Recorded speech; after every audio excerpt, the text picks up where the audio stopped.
Addicts are here. Bravo. John in Orem says that's perfectly reasonable. They're not going to eat your eyes. That's, We're not going to eat your eyes. we wouldn't do All that. they want to do is eat your brain. Jonathan Colton. I just reading stuff about him. He has a lengthy Wikipedia entry. But one of his best-known works is his 2005 light acoustic cover of Sir Mix-a-Lot's "Baby Got Back." Colton wrote a new melody for that cover version. He altered a cover version that then itself was covered, but without permission. But he did it under some Creative Commons license or something. But then the TV show Glee used Jonathan Colton's version of "Baby's Got Back," and he sued them. And he won ultimately. Really? Okay. Way to go. Because he did another version of it called "Baby Got Back" in the style of Glee. And he says it's exactly the same as my original version. And he won the suit, and he said he'd donate the money to charity. Oh, that's good. Take your pretty picture. My homeboys tried to warn me, but that butt you got makes me so horny. Ooh, well, Yeah, this is totally different. say you wanna get in my pants. Use me, 'cause you ain't the average groupie. I've seen them It's a love song. to hell with romance, 'cause she's wet.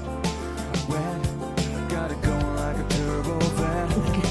Tired of magazines saying black butts are the thing. Take the average black man and ask him that.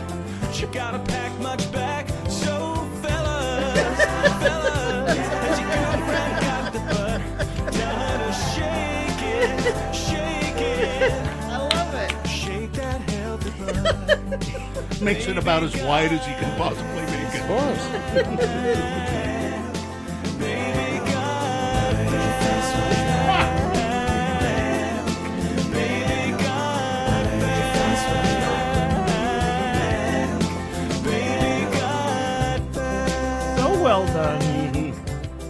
There you go. He's one of those kind of guys too that you can throw him anything, and he can do it on the spot. You know, he's like a he was on an NPR game show where he had to just come up with songs instantly, practically. Based on the news or something. I forget the name of the show. It wasn't very good in the long run, but he can just sort of do anything that's thrown at him, and his work is all over TV. You know, it's not credited in any way. But they'll little interstitial pieces of music, and he just I guess he works constantly. Jonathan Colton is the guy's name. But he can go out to dinner and nobody bothers him. Probably. Oh, I'm guaranteeing you there are some geeks out there who go, God, that's Jonathan Colton. Who? Oh, Mr. Colton, sir, I've watched your YouTube videos 1,000 times. he did the music for SpongeBob the Musical, and I think won an award for it. An Emmy, maybe, Grammy, something. Yeah, Jonathan Colton, and he's got tons of music, and people also always think he's part of They Might Be Giants. Yeah, I can see where they Yeah. make that mistake. He has a similar voice, and people say, "See, aren't you the guy in They Might Be Giants?" No, I'm not. I'm not.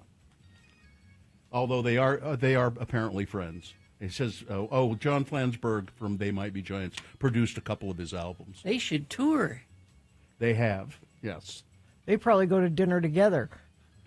And they might. Hey, isn't that John Flansburgh and Jonathan Colton having dinner together? Mr. Flandersburg and Mr. Colton, I've watched your YouTube videos thousands of times. And I just want to say you've had a deep effect on my life. Yeah, he was nominated for Best Original Score for the Tony Awards for SpongeBob, the musical that they tried to do. They did it on Broadway, and Somebody, was not a hit. somebody texted in and said, "Why is Ben Folds singing about butts?" He does kind of sound like Ben. A little bit. Folds. A little bit. Yeah. A little bit. This has been Farting Around with Carrie, Bill, and Gina on X96, Radio from Hell. He tours with Amy Mann. Man, what a guy. All right, let's take a break, and then we'll come back. You can check in with us.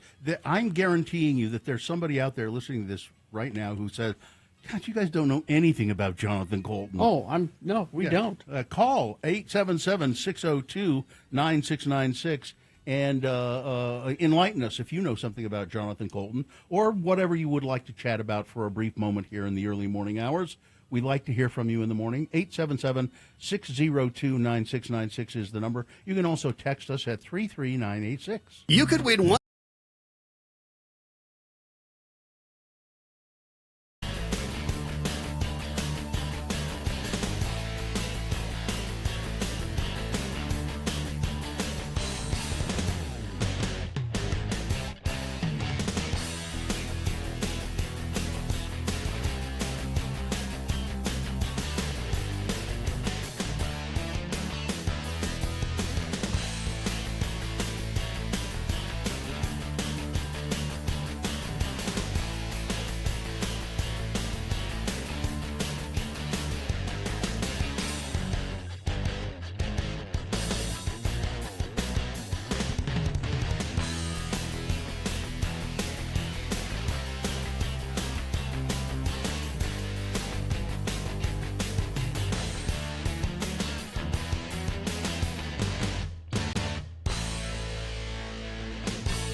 Let's get this over with. Okay. Let's take your check-ins here just a second.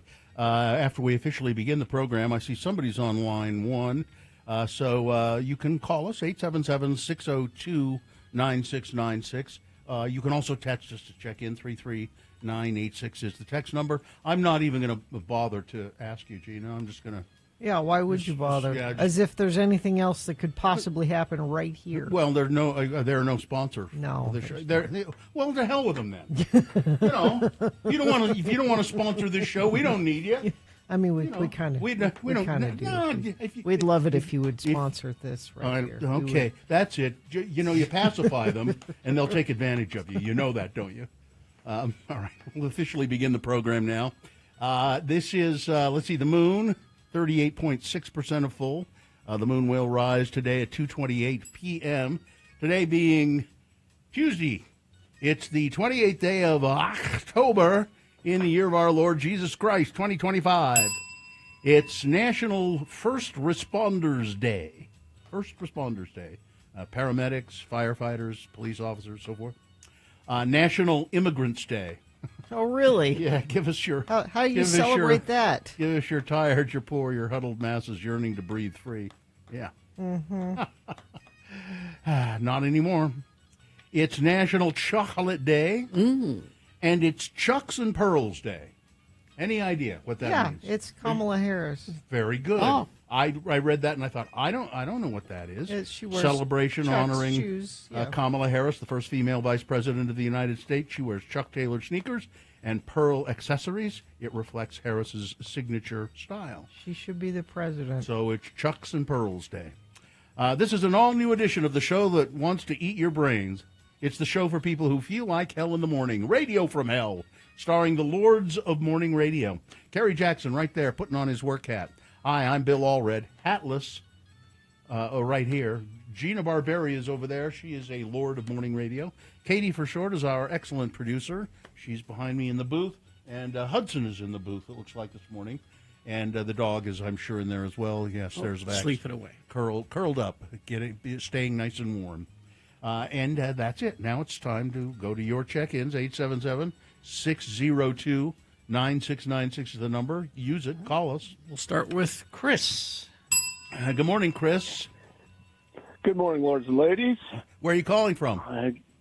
I'm calling from Salt Lake City. Okay. I wanted to know, I would doubt any of you were able to stay up and watch the World Series. No. I heard about it, though. Shouldn't you be in bed if you watch Yeah. the World Series?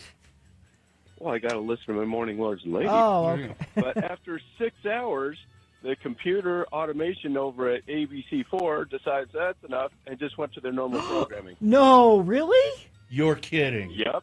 Oh. Yep. And that shows that also no one at that station was watching over the air. Exactly. And so there's no numbers to call. And you know what the savior is? Radio. Yeah. Yep. Turned on the radio, found the game. One of your Mm-hmm. ESPN 960 had it. Yeah. Oh, yeah, So- that's ours, yeah. That's the savior. And so one of yours. And so Gina, when you're having a hard time chasing down Utah games, trying to find where to watch them, you can always trust radio. It's true. Is that I really actually true? think it's- Channel 4 just shut it off? Well, no, I think what he's saying is there was nobody there. Right, no, I know It's it all- automated, Right. so it just... and just all of a sudden, I think it was we're in like the 16th inning, and then click, 6 hours of baseball. That's enough. What did it go to? What happened?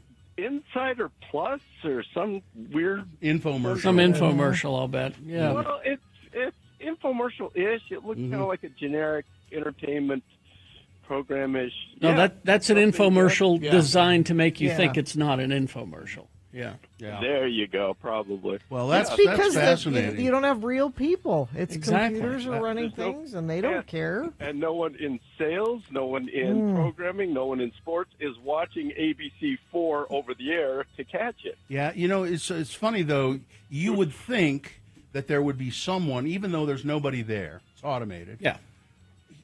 What happens here when we have automation? There is an alarm that is in the program director's house and an alarm will go off if something. Of course, maybe it didn't go off because it didn't sense that anything was wrong. In they particular, didn't Exactly. go off the Yeah. air. It just Yeah. switched Yeah. program. I mean, You're just, and I watched it for an extra, I had it on while I'm listening to the radio, thinking, Sure. well, somebody's going to catch this. Surely someone's driving frantically in or making phone calls or remotely dialing Nope. in. Nothing. nope. now That's the world we live in now, If I I'm were afraid. ABC, I think I'd go to Channel 4 and say, "I'm sorry, you're no longer an affiliate." Yeah.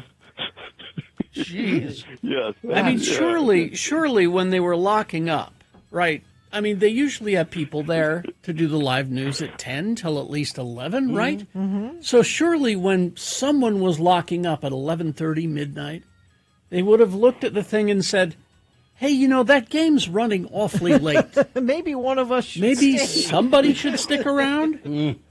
By the way, They don't pay me enough. by the way, Game? the Dodgers won the Yeah, game. yeah. In the How many? 18th inning. 18 innings. Jeez. Yeah. And shout out to the play-by-play guys. In the middle of the 18th inning, the bumper music was All Night Long by Lionel Richie. And then when they came back, the guy tries to catch up, and he says, okay, and if you're just tuning in, well, what have you been doing? And I thought that was very clever. Yes, Yeah. that's funny. Well, I'm glad you figured it out and enjoyed it, and radio saved the day. All right. All right, thanks. Thanks, Mark. Chris. You can always trust radio. Thank you. Well, I wouldn't go For that now. far. For now. All right. Thanks. Thanks, Chris. See ya.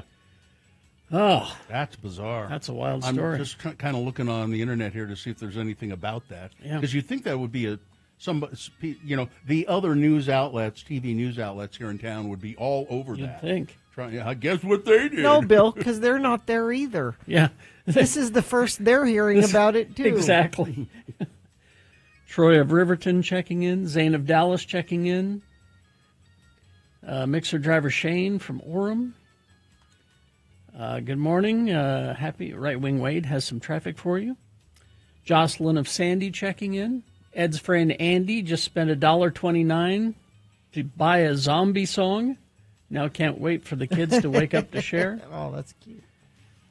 Federal Alex still here. Thanks for playing a couple of my favorite Jonathan Colton songs. Mike in Nashville checking in. Kira and Andy. Richard, who's not a dick. Meshach of Erda. Dave of Westbrook, Minnesota checking in.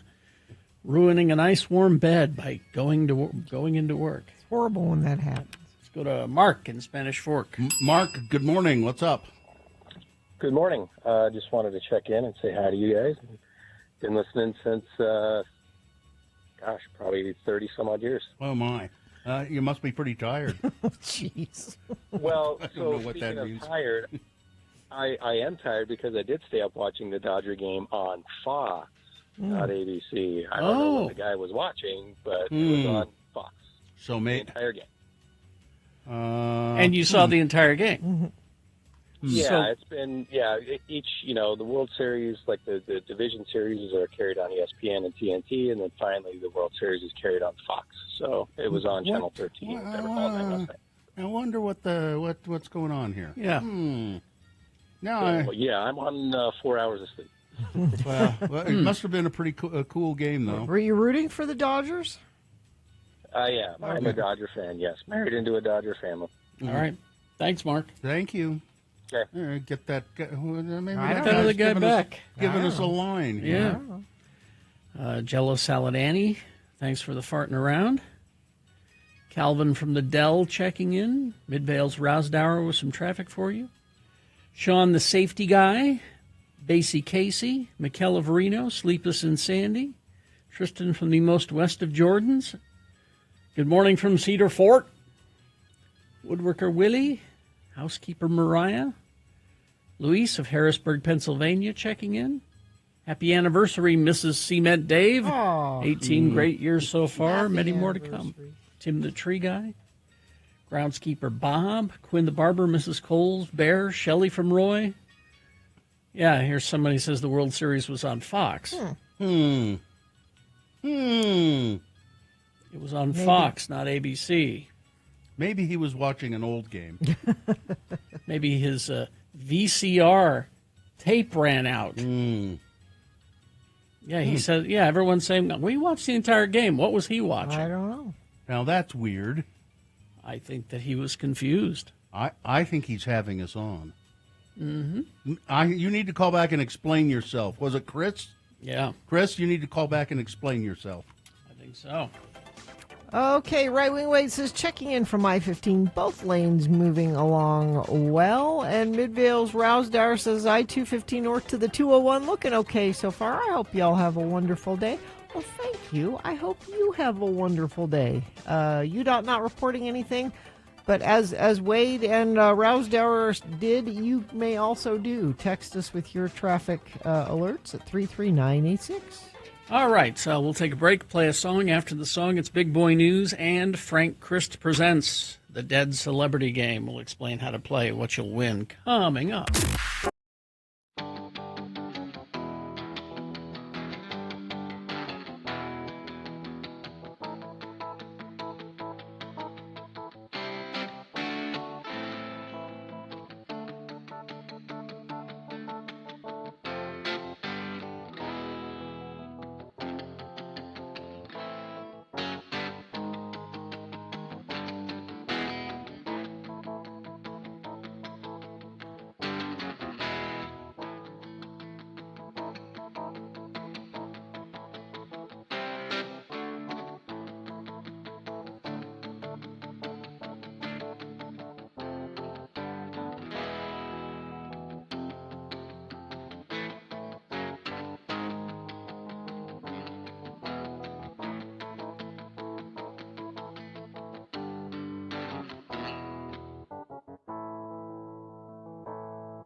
And you have not seen nothing yet.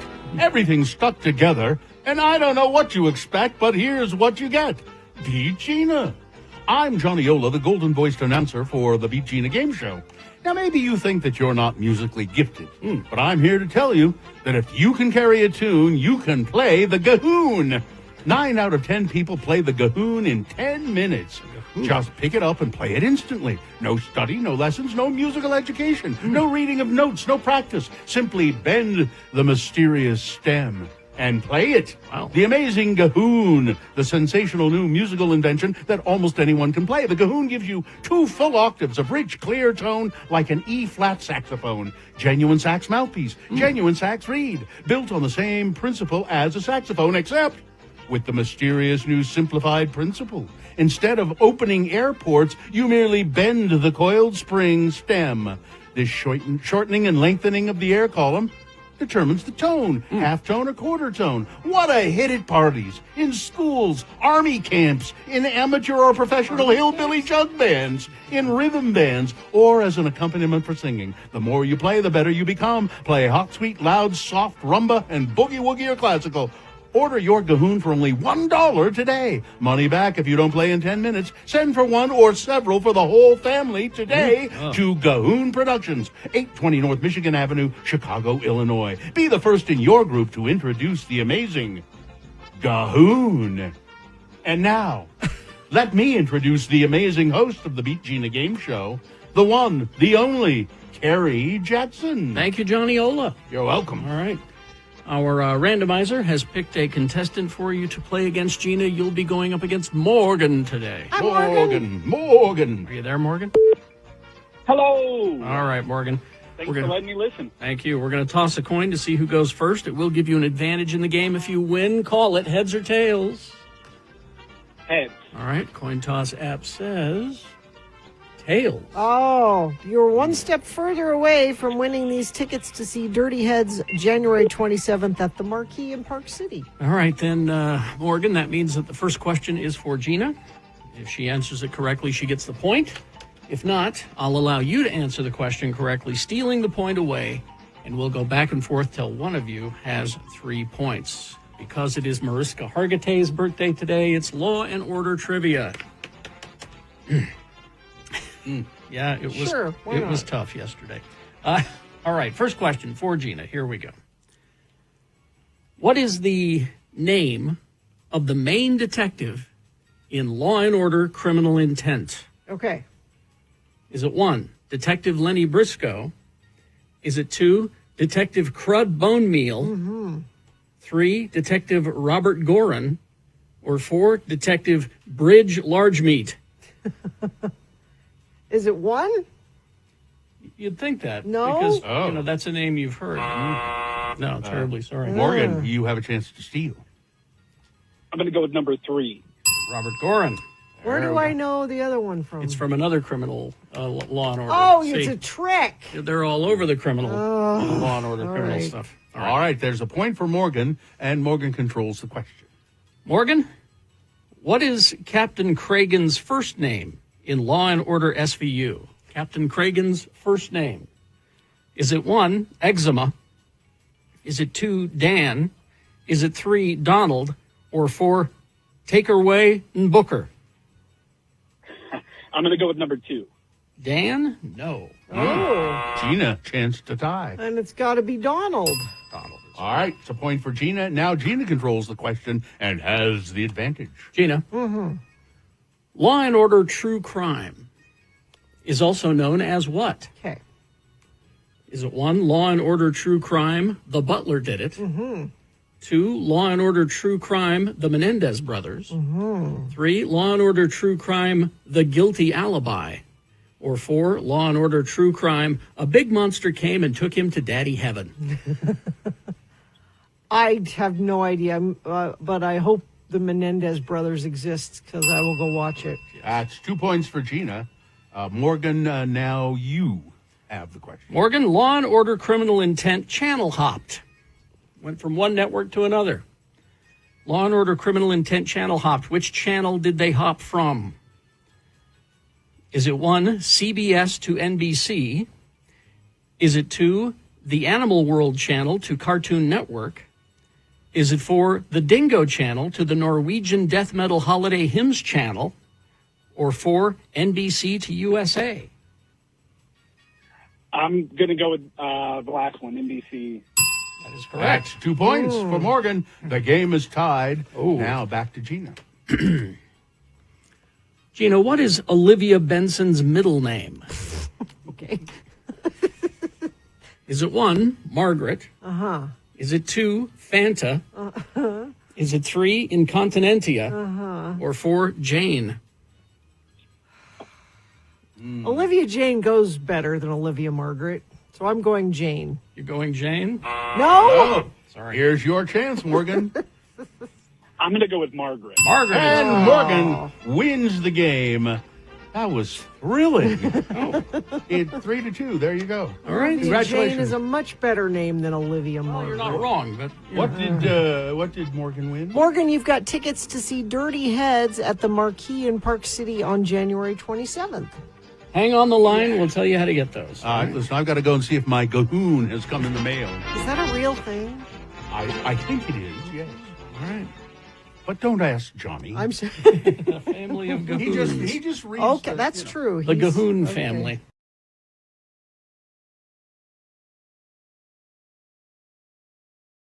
So the conversation the other morning was about Conway Twitty. Yes. Right. How Yeah. he is my mortal enemy, Uh-huh. even in death. Our old friend, the Des Moines Ghost, used some AI, Uh-oh. put my face Oh. on Conway's. Oh, that's just not right. Oh. That is not right. I can tell you've never been this far. It's animated. It's animated, yeah. Carrie Jackson, that if you didn't tell me that Here, let me your face was over it, it might have taken me a minute. Before. start it up. You can see it at x96.com/live there.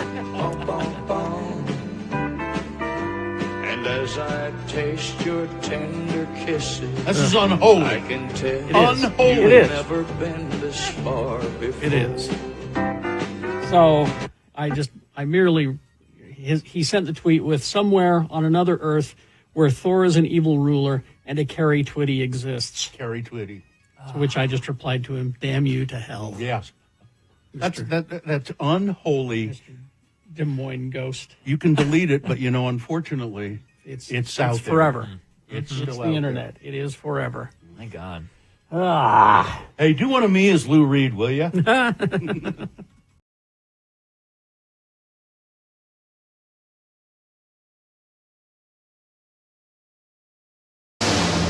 right, 6:40 right now. Time for some big boy news and Opinioendo.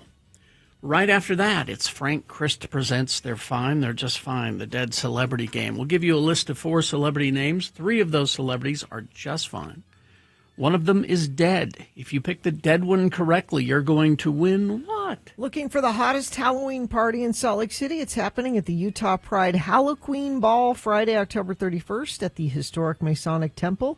This includes a $2,500 grand prize for the best costume, live DJs, and more. You can buy. Yes? I just said, geez, that's amazing. Go to x96.com for more information. So this is tickets to go to that. Tickets to the Halloween party in Salt Lake City this coming Friday.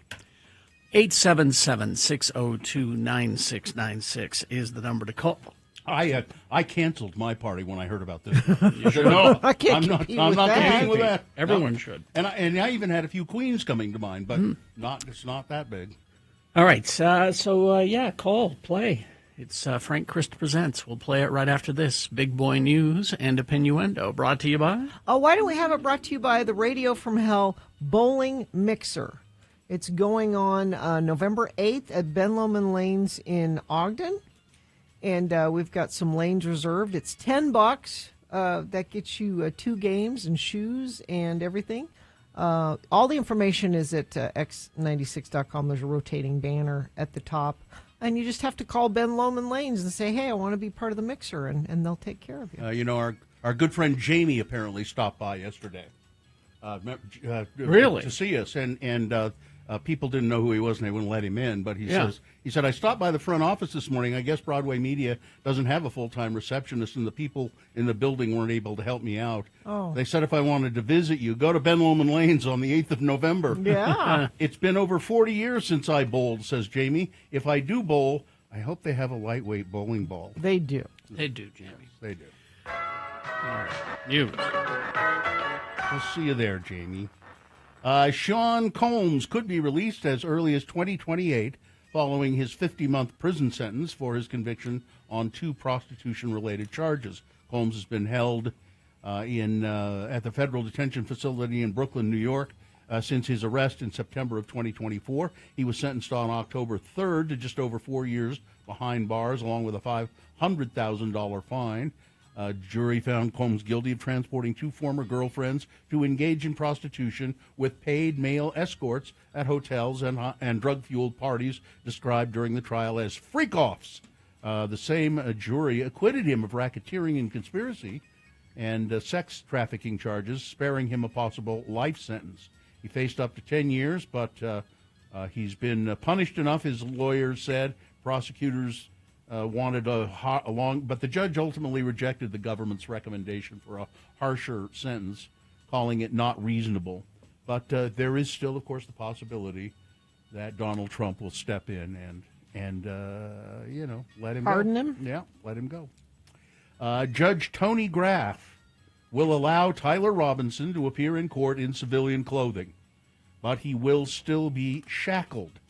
Now, Robinson is, of course, accused of killing Charlie Kirk on the university or on the UVU campus. His lawyers had argued that it was necessary to avoid negative pretrial publicity. However, Robinson will remain shackled because of security concerns. The judge says the case has attracted extraordinary public and media attention. This is him ruling on court cameras in the court. Mm-hmm. Images of Mr. Robinson in jail clothing are likely to circulate widely and influence prospective jurors, Judge Graff said, reading from his ruling. Robinson accused, of course, shooting conservative political influencer Charlie Kirk at Utah Valley University. The judge said that Robinson's presumption of innocence outweighed any inconvenience that the sheriff's office might have with the request for civilian clothing. But he rejected a defense request to have Robinson be in court unshackled. The charges he faces are extraordinarily serious, carrying the potential penalties of life imprisonment or death. The safety of Mr. Robinson, the attorneys, court staff, and public must remain the court's highest priority. Judge Graff amended a decorum order governing news media coverage of the case to prohibit any filming of Robinson entering or exiting the courtroom and any images of his restraints, his shackles. The judge would not rule on a request to ban cameras from the courtroom and to hold non-evidentiary hearings virtually. Instead, he ordered further briefing to justify why it should or should not be allowed. So he didn't decide on that yet. He wants more input from both sides before he makes a decision. A Montana woman, it says here a Montana mother, but I won't dignify her with that, has been arrested and charged after police discovered the decomposing body of her 2-year-old son inside their home. Nicole Lynn Boyer, charged with 1 count of deliberate homicide, being held in the Beaverhead County Jail, $500,000 bond. According to an affidavit in the court, the child, identified as her son, had been sick for months and had died, according to the affidavit. When a county sheriff's deputy arrived at the home, Boyer said, "Take me to jail." They found the body in a pile of old laundry. Yeah, there you go. And a man was killed in Zion National Park on Sunday. 58-year-old man, he was canyoneering. The unidentified man was in Pine Creek Canyon just after noon when the incident occurred. Not many details were released. Officials shared that nearby bystanders performed CPR before first responders with the National Park Service arrived at the scene. First responders arrived at the area 90 minutes after the incident, whatever that was, and the man was declared dead at the scene. There's a $1,000 reward out now for any information regarding the alteration of an electronic construction sign in Alpine that displayed racist messaging. Well, somebody knows what happened. The Lone Peak Police Department said vulgar wording with a racial slur was reported on Friday by people who saw the sign while commuting through an area along Canyon Crest Road in the city. Grace, an Alpine mother, was in the car with her 3 boys when they saw the offensive slur. The construction sign is intended to alert drivers of road closures in the area, but instead she said they saw a disturbing message about black people. Grace said what they witnessed was very disheartening. "I was hurt and confused and shocked," she said. "I think that's because we assumed that Alpine was a safe city." Grace, who didn't want to share her last name, thinks the message may have been directed at her family, but she'd like to believe that that wasn't the case. "We're the only people of color on that block," she said. "I don't want to believe that there's a huge chance that it is, considering that we are the very, very small demographic in the neighborhood." The lighted message board changing messages appeared to attribute the racial slur to a local high school athlete, police said. Police said that they don't suspect that the student named in the message is actually really involved. So I guess the way it was worded, it was a slur. They worded it as though it was a slur coming from this athlete. But they say they think he has nothing to do with it. Excuse me. Let me do one more quick story here. How about this is interesting. Police in Farmington, New Mexico, are investigating claims by Jason Roth, a 51-year-old Colorado resident who reported being stabbed by syringes taped to a Walmart toilet bowl last month. Mr. Roth told officers he immediately sat down on the toilet and felt the syringes against his skin after entering a stall recently used by someone wearing a shirt with a demonic symbol on it. The syringes contained pink fluid and were attached with medical tape. Mr. Roth photographed the evidence and said Walmart staff did not appear to care anything about the situation. Store surveillance footage revealed no suspects. Initial testing on the syringe contents proved inconclusive, with further analysis pending at the State Forensics Lab. Roth told the Tri-City Record, "Pay attention to your surroundings, people. There's demons out there everywhere." I'm guessing he's the one that yeah. put them. He's the demon, you think? He's the demon, yeah. All right. Let's see. Before we get to sports weather traffic, we do need a contestant to play. Frank Christ presents They're Fine, They're Just Fine, the Dead Celebrity Game. What's the prize again? It's tickets to the Halloween Ball, the biggest party in town, Friday, October 31st. The Halloween party. on Friday night. 877-602-9696 for the Halloween Ball. I understand that anybody who is anybody is going to be there. It's huge. 877-602-9696. Call and play the game, and you'll get those tickets. It's Frank Christ Presents right after Sports Weather Traffic. Call now. We talked a lot about the World Series during our check-ins this morning. Shohei Ohtani, he went 4 for 4. I mean, he had 4 hits and runs batted in. I mean, he was just unstoppable. Unstoppable and ended up winning 5-6 over the Toronto Blue Jays. Just crazy. It's the 18-inning marathon. Ties. It's not the longest, but it ties for the longest World Series game. And that's in 100 and some odd years. Yeah. Wow. So next, they bop back on up to Toronto for their next game, which is today at 6 p.m. No, wait. No, it's still in L.A. It's still in L.A. Sorry, I was looking at the wrong one. It's still in L.A. 6 o'clock tonight for that. NFL last night, you had the Kansas City Chiefs over the Washington Commanders, 28-7. Apparently, Patrick Mahomes really took charge of that game. Yeah. Utah Jazz, speaking of records, Larry Markkinen scored a career-high 51 points in the 138-134 win over the Phoenix Suns Monday night. Nobody's done that for the Jazz since Karl Malone did in 1998. It's been that long since. Those clever NBA players, too, they've given him a nickname. They call him the Finnish. Because he's Finnish. He's from Finland. Yeah. Okay. And Utah Mammoth, they are on the road tonight at Edmonton Oilers. That's at 7:30. That's your sports. Weather. It's cold this morning, 32 right now. Going to get up to a high of 53, so not super warm, but it will be sunny today. We do get warmer tomorrow, Friday, Saturday. Things gradually warm up toward the weekend. Traffic. Okay, let's see if something has happened. Has something happened? What? Where? There wasn't anything When? Earlier. I just refreshed this. Let's see. We've got out to Tooele, westbound SR 112. That's Sheep Lane, in Tooele. Sheep Lane? Yeah, the right lane is blocked there. Let's see. That's all that UDOT's reporting. You can report what you're seeing. We appreciate it when you do. 33986. Oh, there he is. Oh, Frank, you're crying already today. What's Frank? the matter? Tragedy. Oh, no. What? Did we miss one? Just happened. Oh. What? Oh. Prunella Scales. Who? Prunella Scales? No.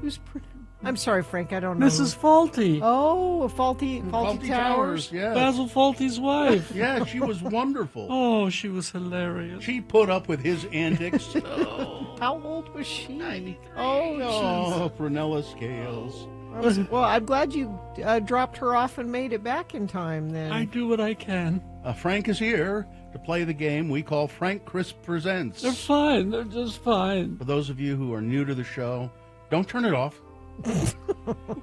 Listen, stay here. I know. Where are you going? Come back. Yeah, come on. I know this is kind of strange, but just bear with us. Frank is a Grim Reaper. He is the Reaper of celebrity souls specifically. That's his curse because he loves the precious celebrities. But why do you love them so much? Because we all want to be just like them. Well, yeah. And everything they say and do is right. So when a celebrity dies, Frank has to go and collect their essence and transport them as a Grim Reaper does to the distribution center. Is there a special distribution center just for celebrities? No, it's just a regular distribution kind of a center. big But there's a special entrance. It's much more glamorous. Oh, I see. Frank, we play the game Frank Chris Presents. They're fine. They're just fine. He gives me a list of actors every morning. 4 actors. 3 of the actors on this list are, in they're fact, just fine. But one of them has passed, and Frank has collected their essence and taken them to the distribution center. And we need a contestant who can tell us who the dead celebrity is. Morgan, good morning. How are you? Good morning. I am cold. I'm just cold. Oh, it is kind of chilly, isn't it? Morgan, I think you know how the game goes, but if you are able to select the dead celebrity on this list, you will cash in by winning a prize, which is what, Gina? Which is tickets to the Halloween Ball. All right. Because this is Chucks and Pearls Day to honor Kamala Harris, Frank gave me a list of actors in movies featuring female political leaders. All right? You tell me who the dead celebrity is, you'll win the tickets. Number 1, Elizabeth Mitchell. She was Juliet Burke on the TV series Lost. She had recurring roles on the TV series ER, Once Upon a Time, The Expanse, Outer Banks. She appeared in a lot of films, too. Gia, Frequency, Nurse Betty, The Santa Claus 2, and Running Scared. She played a senator in The Purge election year. Number 1, Elizabeth Mitchell. Number 2 on this list is Loretta Swit, widely known for her character roles, especially as Major Margaret Hot Lips Houlihan on MASH. And before MASH, she did stage work in. Are you dragging a body somewhere? Yes. Okay. That's my job. Loretta Swit did work in some well-known stage plays, Any Wednesday, The Odd Couple, and Same Time Next Year. She played the president in a movie called Whoops Apocalypse. Number 2, Loretta Swit. Number 3 is Joan Allen. Some of her many films include Manhunter, Peggy Sue Got Married, Tucker, The Man in His Dream, Face Off, Pleasantville. She also starred in the Broadway plays The Heidi Chronicles, Impressionism, and The Waverly Gallery. Joan Allen played a senator vying to be the first female vice president in a movie called The Contender. And finally, number 4, Linda Cardellini, known for Freaks and Geeks, ER, and Bloodline, as well as for her guest role on Mad Men. She also starred in a dark comedy series, Dead to Me. She was in a movie called Hunter Killer, which features a female president. Number 4, Linda Cardellini. One of those actors is dead. Morgan, which one is it?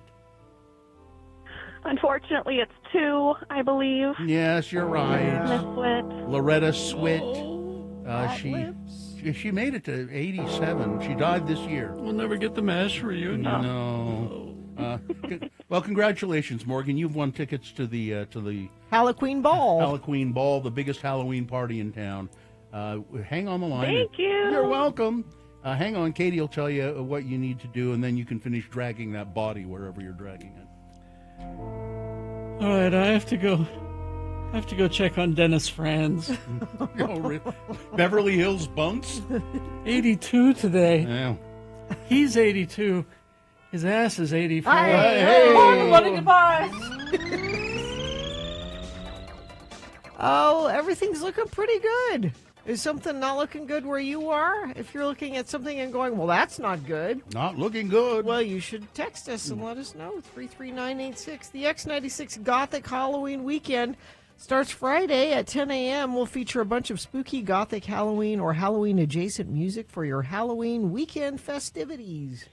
All right, KXRK Provo. We will take a break after these messages. It's a brand new Utah word of the day, Halloween theme. Ooh. All that and boners of the day coming up. Stand by for that. Hello, Yeah, What is coming up as well. So get ready for all of that. Join us.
It's 6. Oh, like Maureen did from Vineyard. She's like, you got one of them Utah words of the day coming up? In Vineyard? Yes. Okay. Maureen, we do. Maureen's kind of tough, isn't she? Yes. You got one of them. She used to work in the iron factory Yeah. down there. You In got- Vineyard? Yeah. Is there an iron factory? Yeah, that's where Geneva Steel was. Hey, I believe. hey, you got one of them. Yes, Maureen, we do. Don't hurt us. Don't hurt us, We'll Maureen. bring it up. Excuse me. We'll bring it over. All right, Maureen, all right. Don't hurt us, Maureen. It's a lovely name, isn't it, Maureen? It's my birth mother's name. Oh. Yeah. Let's see. Let's get to. It's Utah Word. Who's Yeah. this brought to you by? We got one of them things here that I should be saying, but nobody's paying for it. So Who needs them?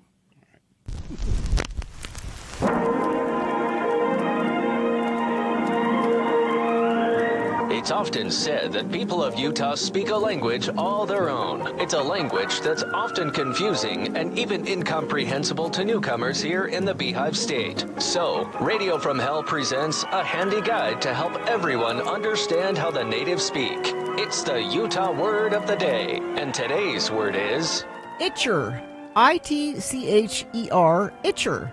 Another word that may occur is smine. S-M-I-N-E, smine. And now, here to use these words, the mayor of Mona, Utah, and Don's young son, Denver. He's becoming increasingly excited about Halloween. Again, the words are itcher and smine. Oh, Daddy, I'm getting real excited for trick or treat. Halloween is just a couple of days away. I'm gonna get more candy than ever this year. Now, son, I appreciate your enthused persona for the spooky season, but I must issue a caution.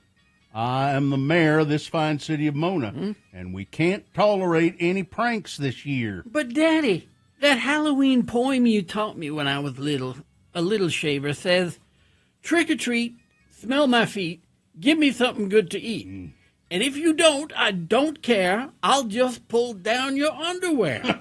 Well, Denver, I'm touched that poem has stuck with you all these years. Oh, and do you remember that Halloween song? Trick or treat, trick or treat, trick or treat for Halloween through. Little scallywags and fiendish gags can make it tough on you. You bet I do, Daddy. You taught me everything that's important about Halloween. First off, go to the part of town where the rich people live. And that means don't trick or treat in Mona. Go way up to them new subdivisions in Nephi. That's where you're going to get better candy, sometimes full-size bars. That's right. And if they don't give you good candy, a good treat, or if they're not home, it's your duty to give them a trick. Do something like egg the house or TP the yard. It's all part of the Halloween fun. It's tradition. That's right, it's tradition. But you got to remember two more things, Denver. Make sure your costume is real good, so nobody can tell that you're Denver Criddle, the son of the mayor of Mona. I can do that, Daddy. I'm going to be Cogsworth, that clock guy from Beauty and the Beast. But what's the other thing I got to remember? Well, remember, it's your duty as my only son not to eat any of the candy you get until you bring it home. And then we spread it all out on the kitchen table, and the first choice of that candy's mine. Join us again some other time as we examine how the Utah natives speak with the Utah Word of the Day.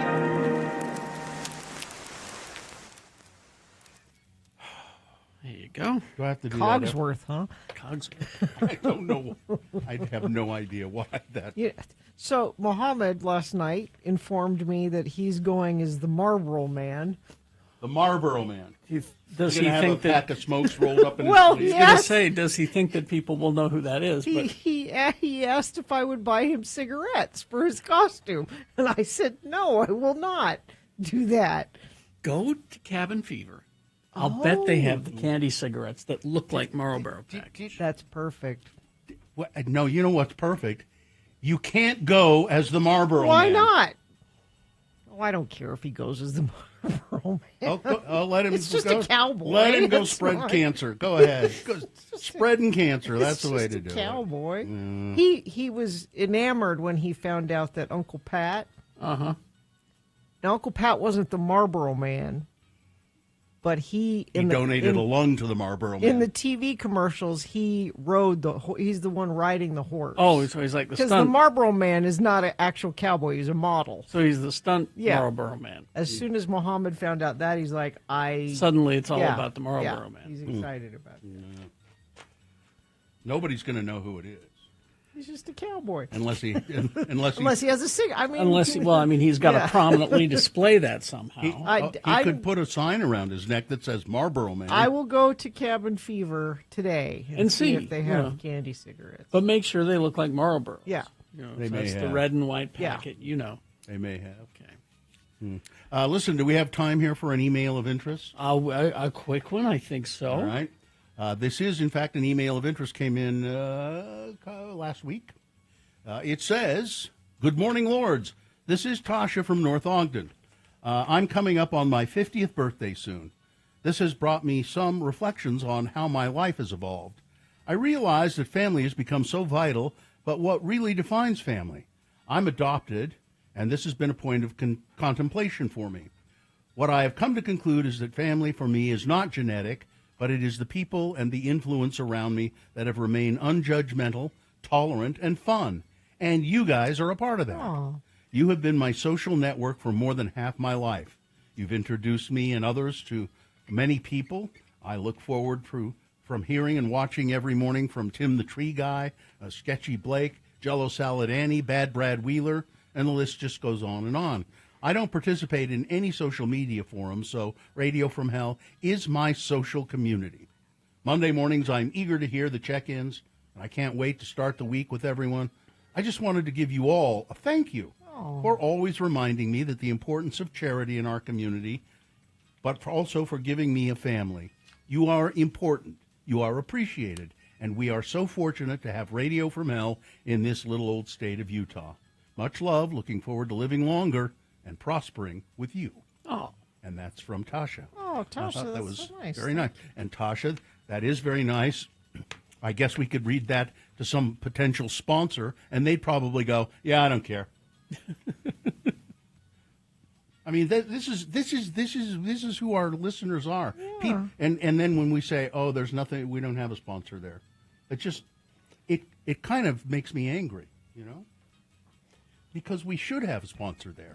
Well, not selfishly, but we help businesses. We have heard from businesses that we help. I'm so glad we were on your show because your listeners came in and used our product or business or service. I can't sell that.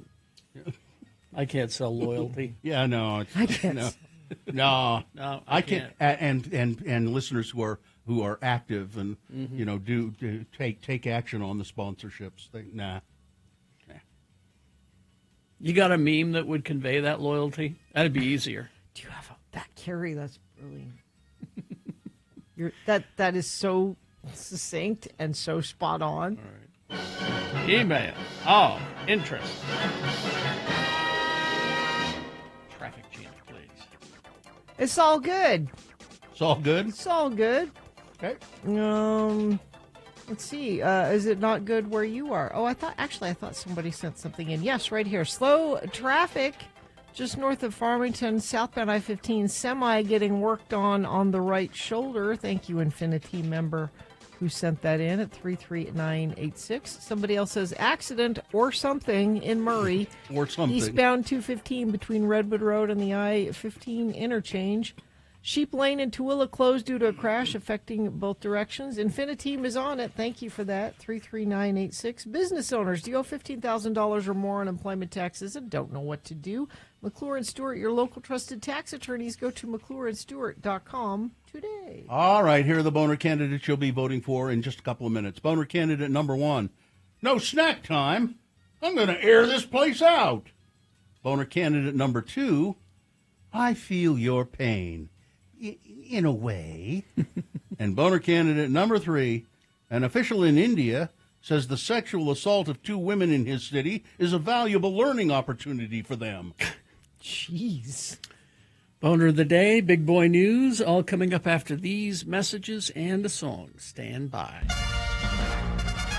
X96 wants to bribe you to listen. Tune in every weekday, 7:15, 10:15, 1:15, and 5:15 for keywords. Then you'll text them to 508-777-1000. That's 508-777-1000, and you'll be entered to win $1,000. Every keyword is another chance for you to win. Details and more at x96.com. Your keyword for this hour is luck. Luck. Luck. Luck. Text that to 508-777-1000 now to enter to win. Thank you. HasterGames.com, or better yet, just go see them at 6831 South State Street. They've been doing the board games, tabletop role-playing, Magic the Gathering, Dungeons & Dragons, dice, figures, paints, all that, longer than anybody that I know in the state of Utah.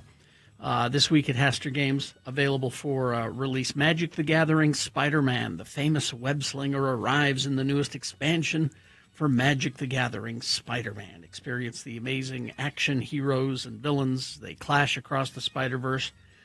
Some great comic book art on these cards. Also now in stock, new adventures to determine the fate of the Borderlands with the newest Dungeons & Dragons starter set, Heroes of the Borderlands. This new set includes 3 adventures, dice, tokens, maps, and more. This is for players new and returning. It's a great way to jump back into the world of the Borderlands. Available now at Haster Games. So go in, fight some monsters, become a hero. You can sit and play there at the store. Take it home. It's Haster Games, 6831 South State Street. Haster has it. You could win $1,000.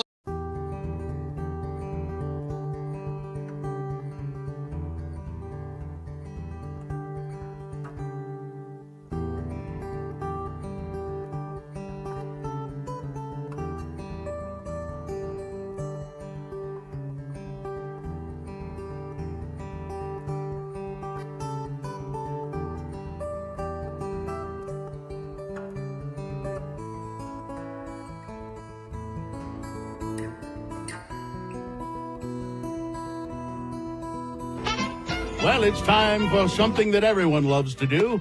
That's beat Nick. But first, I'm your announcer, Johnny Ola, and a word for Hostess Twinkies. Yeah? Twinkie the Kid says, howdy, and welcome to Twinkie Town for some golden sponge cake Twinkies. And Twinkies have a rich cream filling, so lasso some Twinkies today. With Hostess Twinkies, you get a big delight in every bite. And now, we've lassoed the game show host, who's a big delight for all of us. Here he is, Kerry Jackson. Thank you, Johnny Ola. Welcome. Thank you so much. The randomizer has picked a contestant. Wait for the applause tonight, Dan. Oh, okay. I'm sorry. Sorry about There, that. now. The randomizer has picked a contestant. Nick, you'll be playing against, looks like Erica. Erica is here. Are you there? Hello. Yes. All right, Erica, let's toss a coin to see. Oh, hang on. You must be overwhelmed there. Sorry about that. Let's see. Let's toss a coin to see who goes first. It will give you the advantage in the game if you call it correctly, heads or tails. Heads. Heads. All right. Let's see what happens. Let's see. It is tails. Ooh. Nick goes first. That's bad news for you, Erica. So that means the first question will go to Nick. He has the opportunity to answer it on his own without any interference from you. Yeah. If he gets it correct, he gets the point. If not, Erica, you were paying attention. You'll answer it correctly and steal Nick's point away.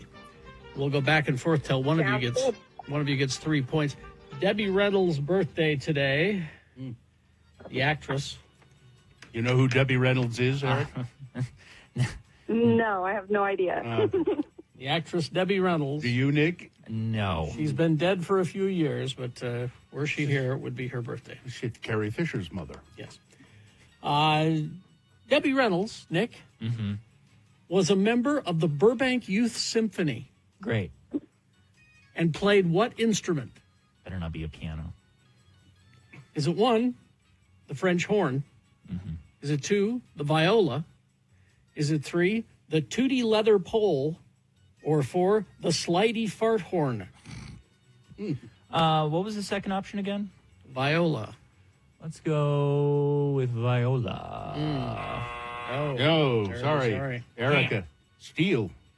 It's 1. French horn. Yes, there you go. Very good. Lovely. Erica, you have a point, and you control the question. It's only because neither of you have heard of the slidey fart horn. No, I don't think anyone's ever heard of that. It's the trombone. I don't Oh. All right. Let's see. All right, Erica, this question for you. According to Rotten Tomatoes, what is her highest critically rated movie? The critics, not the people, but the critics. Highest critically rated movie. The important ones. Is it 1, The Horribly Slow Murderer with the Extremely Inefficient Weapon? Is it 2, Dude Bro Party Massacre 3? Is it 3, Divorce American Style? Or 4, The Affairs of Dobie Gillis? I'm going to go with 3. Divorce American Style. Wow. Good, Erica. All right. Good guess. All right, it's 2-0. It's the only one that didn't sound made up. Yeah. All right, Nick, your turn. Nick, what was Debbie's breakout movie? Okay. The one that really put her on the map. Sure. You're a star, kid. Is it 1, Skirts Ahoy? Okay. Is it 2, Singing in the Rain? Is it 3, Velocipaster? Or was it 4, the bloody horror video that made me puke on my Aunt Gertrude? Remind me what number 1 was? Skirts Ahoy. Oh, I don't even know what the joke answers are here. Singing in the Rain feels obvious, but number 1? Skirts Ahoy? I don't know. I mean, she was in the movie, but Erica, you get to win this. I think it's Singing in the Rain. Singing in the Rain. I'm singing in the rain. Nearly had it. 3-0. There you go. Wow. That's Well. excellent, Erica. Is it Mumford and Sons? Yeah. Mumford and Sons Erica, tickets. you cleaned my clock. Congratulations, So you're gonna be able Erica. to Nice. see, Very excited. Mumford and job. Sons performing over at the Utah First Credit Union Amphitheater this upcoming June 14th with Good Neighbors. Excellent. Hang on. Hang on the line, and we'll tell you how to get those tickets. I've got to get home. I've got a Hostess Twinkie multi-pack with 10 individually wrapped Twinkies just waiting for me and me alone. Wow. 10 of them. Wow. That's an afternoon. I could eat 10 Twinkies. Yeah? In one sitting? Yeah.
All right, 7:23. Time now for Big Boy News and Opinioendo. Well, wait. Boner of the Day. Yeah. Yes. We'll start with Boner of the Day. 3 news stories. These are examples of bad, stupid, or funny human behavior. You will decide with your vote of these 3 candidates which one is the worst, which one deserves to be the Boner of the Day for today, October 28, 2025. We'll give you 2 candidates now, a third after the news. And once you've heard all 3, you'll vote. One of you lucky random Boner voters will receive. You can't buy it. You have to win it. The Radio from Hell Boner T-shirt. Boner candidate number 1. No snack time. I'm going to air this place out. A deranged Michigan father allegedly threatened to shoot up an elementary school after his kid wasn't given a treat during snack time, authorities said. David Scott Jr. was cuffed Wednesday after hurling deadly threats at his child's first-grade teacher in front of parents, students, and staff during dismissal outside Pleasant View Elementary School in East Point. The dad told the educator he would return the next day to air the place out, which is violent slang for shooting or mass violence. Yep. David Scott was arrested and for threatening the entire school. Our understanding is that nobody in class got snack time after recess, said one official, noting that while students received lunch after recess, a new teacher scrapped any extra time for treats. By no means was the student singled out. The whole class didn't get a snack time today, not just this kid. But the father, he's not going to have any of it. You don't give me my kid a snack, I'm going to air this place out. Well, he's cooling his heels in jail now. Boner candidate number 1. Here's boner candidate number 2. I feel your pain. In a way. Scott Bessent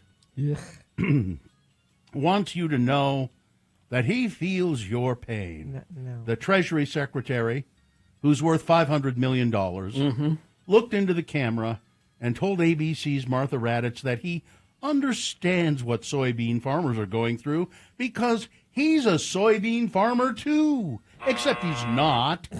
As reported in Rolling Stone, Scott Bessent is a landlord who owns $25 million in North Dakota farmland and collects up to $1 million a year in rent from actual farmers.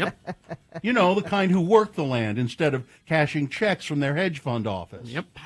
China stopped buying America's soybeans after Trump's tariff wars.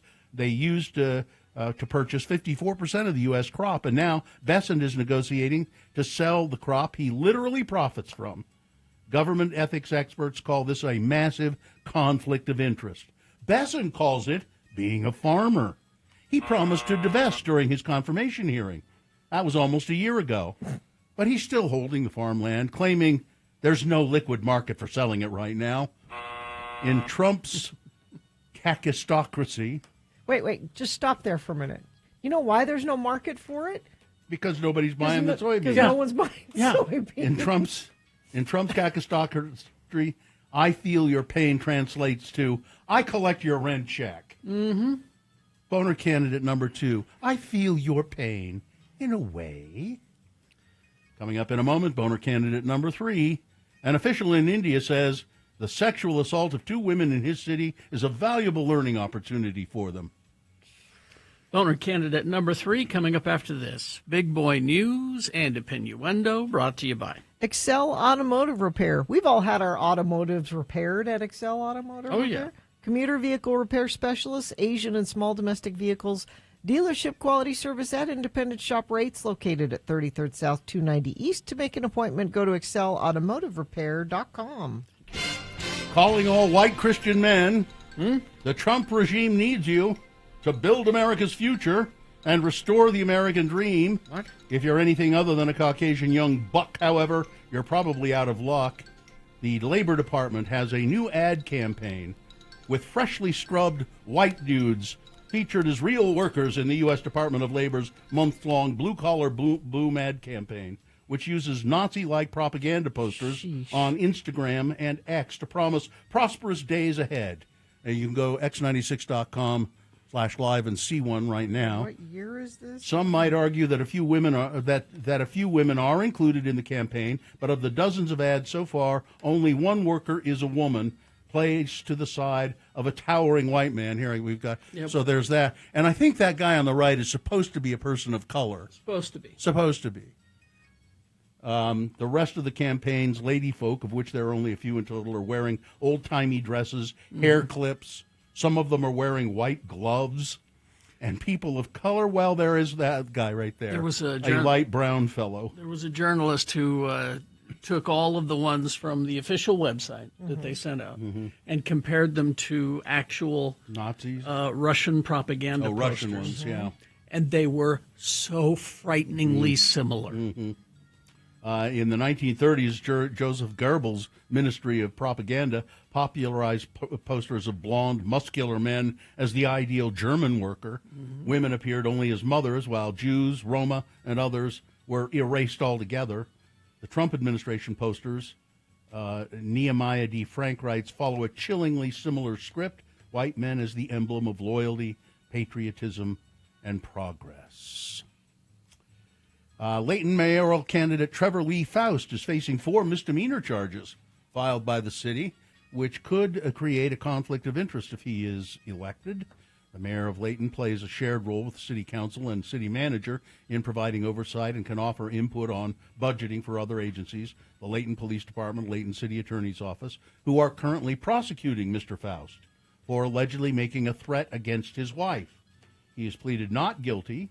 His attorney says he's confident the charges will be dropped. If the charges are not dismissed and Faust is elected on November 4th, being prosecuted by the city certainly could be a conflict of interest, Layton City Attorney Clinton Drake said in an interview.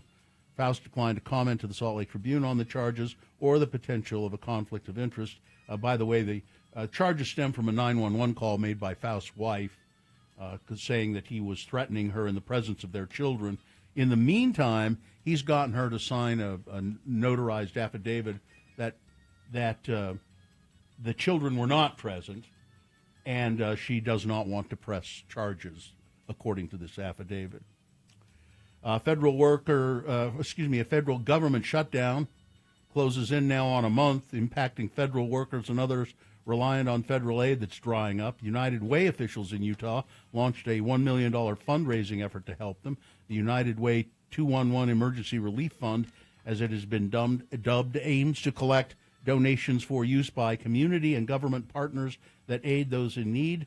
The varied United Way organizations in Utah operate this program, 211 Utah, that helps connect those in need with available services. And that 211 is a number, actually, you can use on your phone, and it'll tell you about some services that you can use if you need them.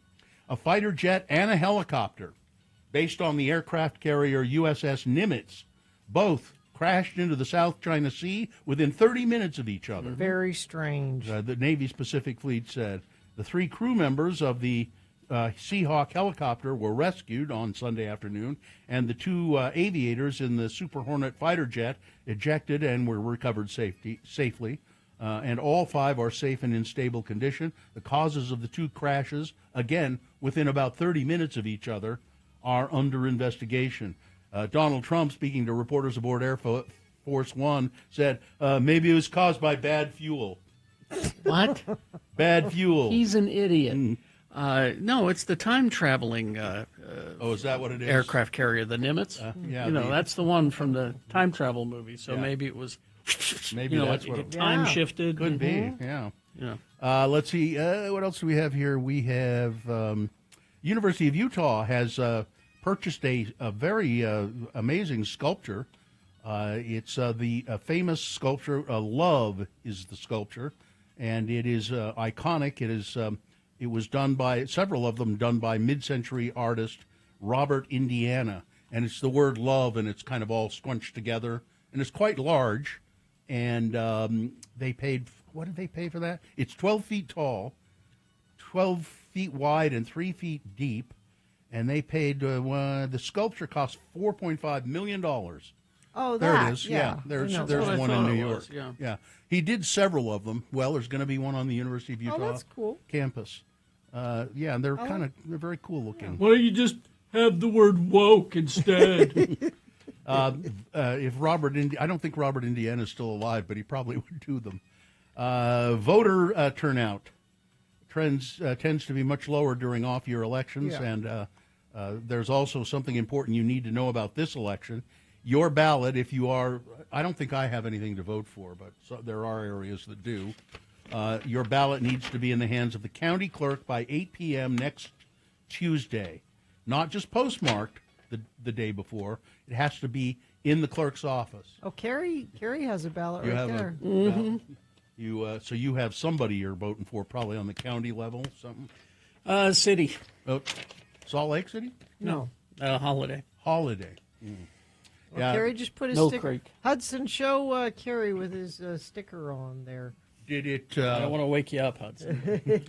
Did it? Your ballot come in the mail? Yep. During Tesla's third quarter earnings call, Elon Musk once again reminded everybody that his end game is to become a comic book supervillain. Musk told investors that unless they give him $1 trillion compensation package, he might walk away. He reasons that Okay. he needs enough control to feel comfortable building what he is calling a robot army.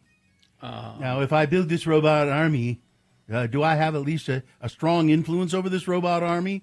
Musk asked, as if pitching himself as Dr. Doom in the next Avengers movie. Possibly picking up on the weird vibe of that statement, he added, I mean, not control, but a strong influence. I don't feel comfortable building that robot army unless I have a strong influence over it. This isn't the first time Musk has used army to describe Tesla's Optimus robots, the humanoid machines originally marketed to do boring human stuff, like, folding laundry. But now Elon's own language has evolved from a C-3PO assistant to something that sounds more like a mechanized legion commanded by a billionaire. He's saying these robots can be used as army men. Yeah, Dr. Doom built one too. Doom bots. And I think he's serious about this. Yeah, Lex Luthor built an army of robots as well. Yeah. The company's actual business, of course, is selling cars, but that's falling flat on its face now. Tesla missed Wall Street estimates again this quarter, and an overall downturn almost perfectly aligning with Elon's disastrous foray into the far-right politics, which, of course, makes perfect sense why they gave him $1 trillion. Yeah. Because the car company's failing. I don't get it. It's too early to tell precisely what Elon's intentions are with this self-described robot army, but maybe he's lining things up so he can become the human leader of the robot army. Maybe. Nothing to worry about. No. I'm sure it'll be fine. Yeah. All right. Yep. That's it. All right. Weather, traffic. Okay, so very chilly this morning. Going to get up to a high of 53. It'll be sunny, though. We're kind of done with all the rain and stuff. We could see some of the haze start to build back in, though. We warm up, though. Friday for Halloween looks great. Sunny, 61. Saturday, even warmer, 65. Traffic, let me refresh this, give you the most up-to-date information that I can. Let's see, crash southbound I-15, University Avenue in Provo, milepost 263. And that Sheep Lane accident in Tooele, westbound SR 112. And nobody sent anything in via text for a bit, but you can if you see something. We appreciate it when you do. 33986. All right, here's boner candidate number 3. An official in India says the sexual assault of 2 women in his city is a valuable learning opportunity for them. 2 Australian women cricketers were stalked and molested in broad daylight in Indore, India. BJP Minister Kailash Vijayvargiya decided that the real problem here was that the victims didn't ask for permission before leaving their hotel. As reported in multiple outlets, Vijayvargiya told local TV that while there was a security lapse, quote, the players suddenly leaving there without telling anyone, they didn't even tell their coach, well, this is a mistake from their side. He described the assault as unfortunate before pivoting to what really matters. You know, the players should learn from this. Learn what exactly? Yeah. That women need written permission and a police escort to buy coffee? That being molested by a man on a motorcycle is actually a valuable educational opportunity? The minister helpfully explained that the cricketers have fans and sometimes people approach them unexpectedly. Approaching someone means saying hello. What happened was assault. Yeah. A 29-year-old man named Ajil Sheikh, identified as a serial offender, was arrested within hours for stalking and molesting the athletes. India wants to host the Olympics and attract international investment, but can't manage to let female athletes walk 200 meters without government officials suggesting it's their fault when they're assaulted. I don't think that's going to play very well. No. I don't think that plays well at all. Boner candidate number 3. An official in India says that the sexual assault of 2 women in his city is a valuable learning opportunity for them. All right, let's review the first 2 and vote. Boner candidate number 1. No snack time. I'm going to air this place out. That's a deranged father in Michigan threatening to shoot up an elementary school because his kid, along with everyone else, was not given a treat during snack time. Boner candidate number 2. I feel your pain. In a way. Scott Bessent, Treasury Secretary, a man worth $500 million, saying to soybean farmers, I feel your pain. Right. He collects up to $1 million a year in rent from actual farmers. He doesn't do any farming. And Boner candidate number 3, an official in India says that sexual assault of 2 women in his city is a valuable learning opportunity for them. All right. Time to vote for Boner of the Day. 1, 2, or 3. Remember your candidate number, the one that you think should win, the one you think is the worst. 1, 2, or 3. Put that single digit in the message of a text and then text that to 33986. Or you can call Katie in the producer's booth at 877-602-9696. Or go online, x96.com. Look for the box that says Boners, October 28, 2025. Click on that box and vote. If you don't see that box, refresh your browser. It'll appear. Click and vote. All right. You've got less than 300 seconds to get your vote in, so let's go with that. Now, as soon as we award the Boner, that means the phone lines will be wide open for your use for Hello, Yeah, What? The innovative radio feature that we invented where you call and talk to us about anything. Yeah. So be ready to call in as soon as we award the Boner at 877-602-9696. All right, here we go. Boner of the Day.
X986. All right, 7:46. Time to award Boner of the Day. And the boner of the day is brought to you in part by some French fries with fry sauce and a delicious Cuban sandwich. Did you go to your sister's? No, Oh. no, my wife made it. Oh, okay. And Black Velvet Boutique offering fun, sexy gifts, adult toys, lingerie, expert advice. Black Velvet Boutique open 7 days a week, 595 South State Street in Clearfield. Well, I figured it would be a blowout. Wow. But though, number one, I'm going to air this place out because my kid didn't get a snack. It got 52 votes. That's pretty good. That is. And boner candidate number 2, I feel your pain in a way. I got 70 votes. Pretty good.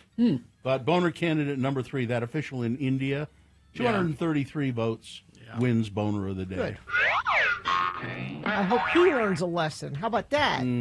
He won't. No. No. I don't. I'm kind of sure that word of this is not going to get back. No. To him. No. It's your boner of the day for today, October 28, 2025. Now qualified to be boner of the week.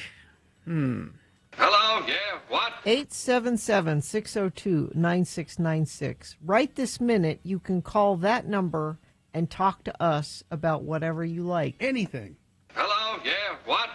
You can ask us questions. You can make a statement. You can, you can Criticize? Yeah. Well, what's there to criticize? I don't know. There might be something. Not that I could think of. I don't think there's anything that people would criticize that we do. Hello, yeah, what? Oh, that never happened. Yeah, so today is the company Halloween party. Right. And I had some extra candy from home that I thought I could get rid of. Yeah. This is all the stuff that I... Is it from last year? Did you cherry pick from a variety pack what you wanted to keep it on? Yeah, I'm not a Skittles fan. Oh, yeah, no. Most like nerds. Oh, here we go. Sweet tarts. I'm not a fan. No, you kept all the chocolate at home, didn't you? There's some chocolate in there, but I thought, well, okay, it's the party today. I can get rid of this stuff. Yeah. Oh, boxes and boxes of petty candy out there. Yeah. Oh, really? Yeah. So no one's going to touch mine. I can tell you right now. Let's see. We got hello. Yeah. What? 877-602-9696. And here's somebody. This is Jason. Hello, yeah, what? Hi, Jason. Where are you calling us from? I am calling from lovely Saratoga Springs. All right. And what have you got for us? What would you like to say? Well, first of all, thank you for letting me listen. I love you guys. Sure. No problem. And goes without saying. I'm curious to know what your favorite scary movie is or what your favorite Halloween movie is, because for me, there's a little bit of a difference. Yes, I would agree. I have my favorite Halloween movie, and Carrie gave me this. So every Halloween, I put Young Frankenstein on, and it just runs in the background all day, like over and over and over again. This is part of my Halloween decoration, is to have Young Frankenstein in the background. And then, so what's your scary movie? I would say 28 Days Later is my favorite.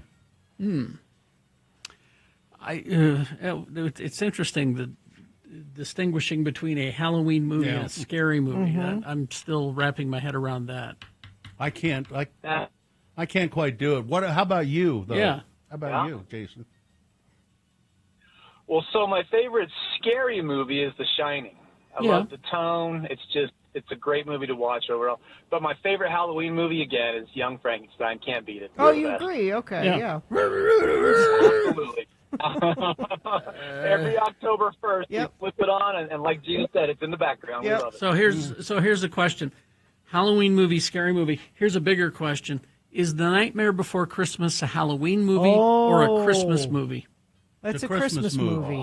Is it? It's a Christmas movie. It's a Christmas movie. I only see one Christmas character in it. Although I have a Jack Skellington Halloween decoration that I don't put it up at Christmas. You don't put it up I at put Christmas, it up at Halloween. So there's the question. All right. Thank you, Jason. Thanks, Jason. See ya.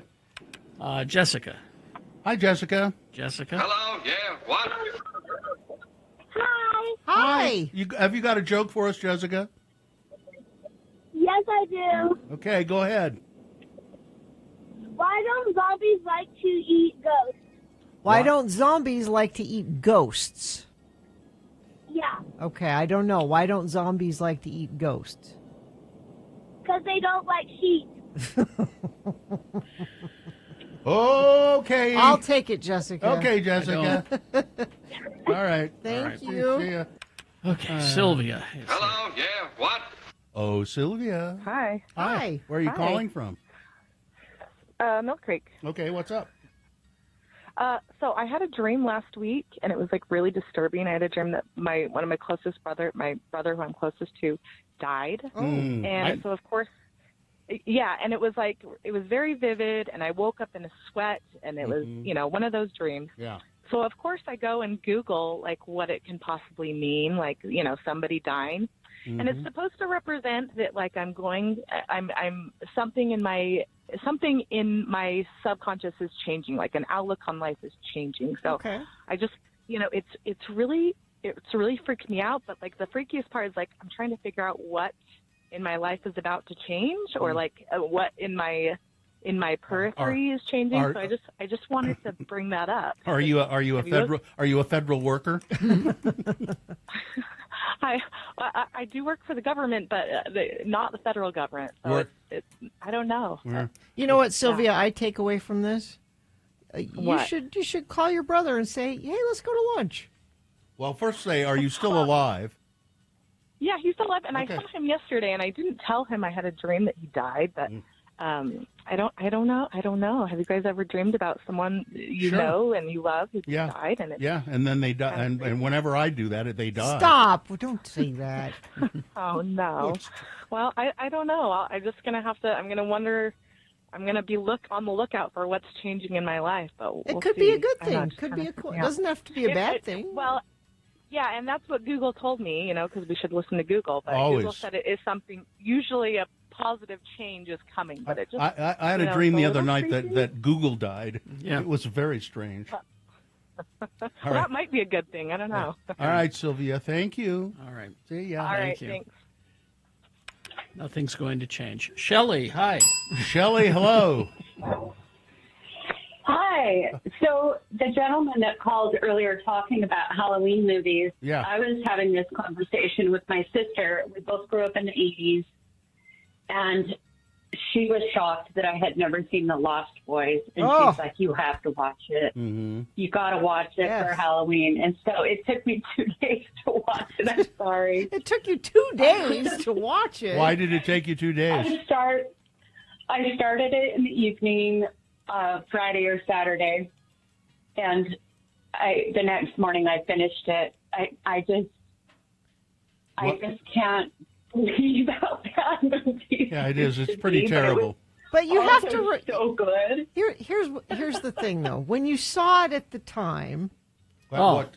Oh, this is Yeah. the first time that she saw that's it. what I'm saying. Yeah. When you saw it at the time it came out, it was really cool. Mm-hmm. And it had good-looking guys in it, Well, and it but- had but Jamie Gertz. and good-looking girls. in it. Jamie Gertz Yeah. was life-changing. I think seeing that at a different time in life would have maybe. Maybe when you were younger and stupider. Hey, I was 11 when it came out. that's so what I I'm saying. wasn't Yeah, supposed if you to were a see it. teenage girl, as I was, and your sister was when Lost Boys came out, it was a very important Yeah. film. A very important Well, I film. asked my 19-year-old daughter, I'm like, hey, Auntie says you've got to watch this movie. And she's like, oh, I love that movie. I watch it every Halloween. Oh, okay. There you And she and her best friend want to be Michael and David, the main vampire, for Halloween next year. Perfect. So apparently it's got a cult following. I and get. just Oh thought yeah, I it would does. share that with- I support this. Yeah. All right. Thanks, Shelley. Okay. Yeah, have a good day, guys. Thank you, Shelley. Bye. Way to take a bullet for your sister. All right. Hello, yeah, what? Kelly. Hi, Kelly. Hello. What's Hello. up? Hey, you're calling to talk about the Halloween Ball. I heard the chat on the line yesterday. Yeah. And I wanted to give a little bit more. Okay. All right. Matrons of Mayhem are hosting. They are the longest running drag show in Salt Lake City, and we are the Bingo Queens. And yeah, we're going to be hosting 3 rounds of bingo during the whole process. You're up on the 3rd And floor. it's going to be a yeah. And my persona is Pandemic C. Von Clapp. And yeah, Say it again. What is your persona? Pandemic C. Von Clapp, or Pandemic Von Clapp. Pandemic Von Clapp. All right. So more reasons to go to the Halloween ball on If you Friday. want tickets for that, you can go to utahpride.org. All right. And tickets are there. Yeah, it's Yeah. going to be a big part. I canceled my Halloween party when I heard about this. 'Cause Yeah. I knew nobody would It's come. going to be a lot of fun. Yeah. It will be. All right. Thanks, Kelly. Thanks, Kel. Thank you for your time. Have a great day. See ya. All right. We'll continue. Hello, yeah, what? There's a polite drag queen. Yes, after these. Well, what did you expect? Yeah, aren't they all? I guess, yeah. 877-602-9696 Hello, yeah, what? is the number to call to participate in Hello, Yeah, What? Traffic, Gina, please. Crash I-15 northbound at University Avenue in Provo. Vehicles are off to the left shoulder. They're not causing a whole lot of issue. Just thought I would mention it to you because that's the only thing being reported, and you haven't sent anything in other than please tell Sylvia to call with updates on her dead brother dream. So, Sylvia, keep us posted on what happens there. If your life changes. People are invested now. If you're invested, you can text us 33986. All right. Thank you very much. We will take a break. We'll be back after these with more. Hello, yeah, what? At 877-602-9696. That's the number to call. Salt Lake Film Society. We played Time Warp earlier. Yes. That's from the Rocky Horror Picture Show. And every year, Salt Lake Film Society, they're kind of known for this. They do their special Rocky Horror Picture Show event with the Shadow Cast. Mm-hmm. It's Thursday, Friday, and Saturday. I'm not sure which tickets are available. It will sell out, though, so if you are interested in going, go to slfstix.org. This all happens, of course, at the Broadway Center Cinemas. Also, you can see Frankenstein on the big screen. Don't miss out on the full theatrical. The Guillermo del Toro one. Yeah, the brand new one. Yeah, don't wait for this to come home. Watch it on the big screen. They always have. This is a perfect example of what Salt Lake Film Society does. They do these special programs, and then they have first-run movies there as well. All of this available at slfstix.org.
986. All right, 8:05. Oh, yeah. Penny and Roy texted us. She said, I just signed up for the Radio from Hell mixer. Ah. The bowling mixer happening November 8th. Good for you. Penny said she went to x96.com and saw the banner there that told her everything she needed to know about it. All right, then. Hello, yeah, what? Hello, yeah, what? We'll continue. This is Eric. Hi, Eric. Good Hello, morning. yeah, what? Hey, Where good are? morning. How are you guys? Great. Where are you calling from, Eric? Taylorsville. Okay. What you got? Hey, so earlier you guys said Nightmare Before Christmas was a Christmas movie. Yeah. And I didn't just say wanna know that. What planet you're living on? Yeah. Carrie doesn't think it's a Christmas movie. I think Good. He it's knows. both a Halloween and Yeah. a Christmas Yeah. I movie. can see that. Yeah, it is. Yeah. What do you I just think, feel Eric? like, the dark themes, like Mhm. the macabre themes, Mhm. all of that. The whole vibe of the film is just too Halloween to be Christmas. I think Christmas Like, is really just the dark. background. Don't you think Christmas is dark? Some fat guy comes into your house through the chimney. I mean, come on. It's pretty dark. Good point. Yeah. It's a little bit like calling Star Wars a sci-fi movie, though. Yeah, I guess. Well, it's really much more of a space opera. It's, Is it a Western? Is it what people say it's a Western? Anyway, thank you, Eric. Thanks. Yeah. Let's go to Marty. Hello, yeah, what? Hey, Marty. By the way, we got lines open at 877-602-9696. What's up, Marty? Hey, thanks for letting me listen. I've been listening actually now since I was 13, so it's been 30 years. Oh my gosh! Oh my gosh! That's how we feel. Yeah, that's crazy. So you were talking about Bigfoot the other day, and I have this theory about Bigfoot. I always thought, everybody's like, oh, Bigfoot, it's this silly thing, kind of fun to think about. But I was watching the Patterson Gimlin film. I think that's what it's called. Sorry, Yeah. the first one. If I got it wrong, I apologize. Yeah, so I was watching it, and I'm a seamstress. I've been in theater for a long time. I do art and sewing and all sorts of different things. And I was looking at the film, and so Bigfoot is actually female. And you can tell because she has, can I say pendulous? Yeah, she has breasts. Is that, Yeah. Sorry. Yeah, she does. But they're not just like, it's not like 7 of 9, in Voyager or anything. They're actually like normal looking, Yeah. Yeah. Except they're covered So- with hair. Right, but here's the thing. So if I was going to fake Bigfoot, I would make a man do it because I wouldn't take the time to sew a costume with pendulous, Like it doesn't make any sense to me. And that kind of like threw me down this path of Bigfoot. And I actually listened to Wild Things, the podcast. I think the second season was, and they talked about Bigfoot. And it was fascinating, really fun to listen to. If anybody is interested in Bigfoot, that's a good one. Yeah. But I since then I can't say Bigfoot doesn't exist because as a seamstress that would be a pain in the butt. So, I think you've. Why would you do that? I think you've made a fairly astute observation. That piece of film, that footage, is really cleverly done. I don't know. It's very clever. And quite convincing. I mean, it is convincing. Yeah. But that's the only recorded sighting of a Bigfoot ever. Yeah. The question that we were asking about Bigfoot was, why haven't we found any dead ones? Well, it's because Right. they collect them and they bury their own. Is that right? It would make sense though if they were a community that they would bury their own. Yeah. But that part just always gets me. Like I can't explain it, and I'm like I would not go to so much trouble. And like I said, I'm a seamstress. Right. I know how much work it would be. Okay. But a special effects nerd would, though. That's true. Well, yeah, but that's true. I mean, that's fair.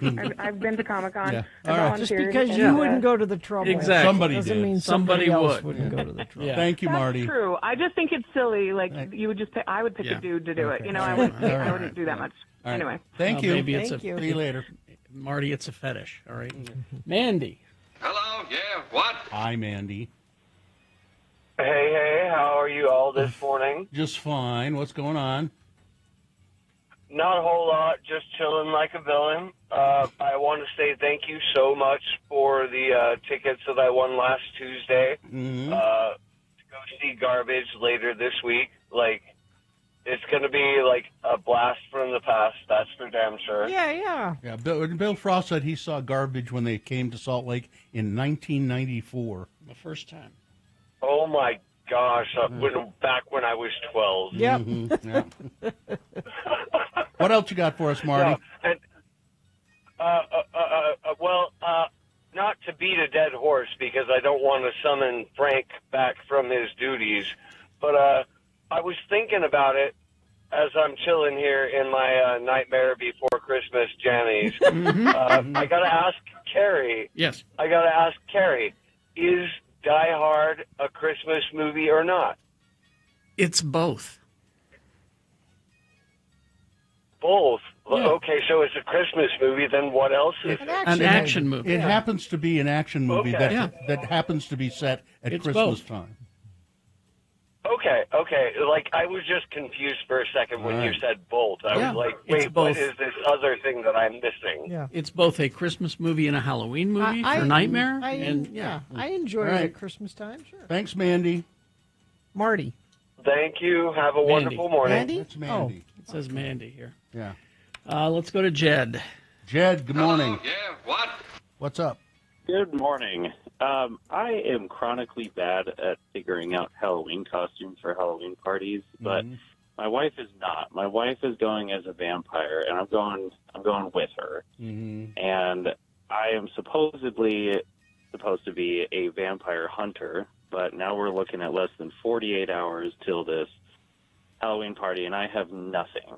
I'm looking for some help in figuring out some very What basic would make a DIY. vampire hunter costume? Or something different. Yes.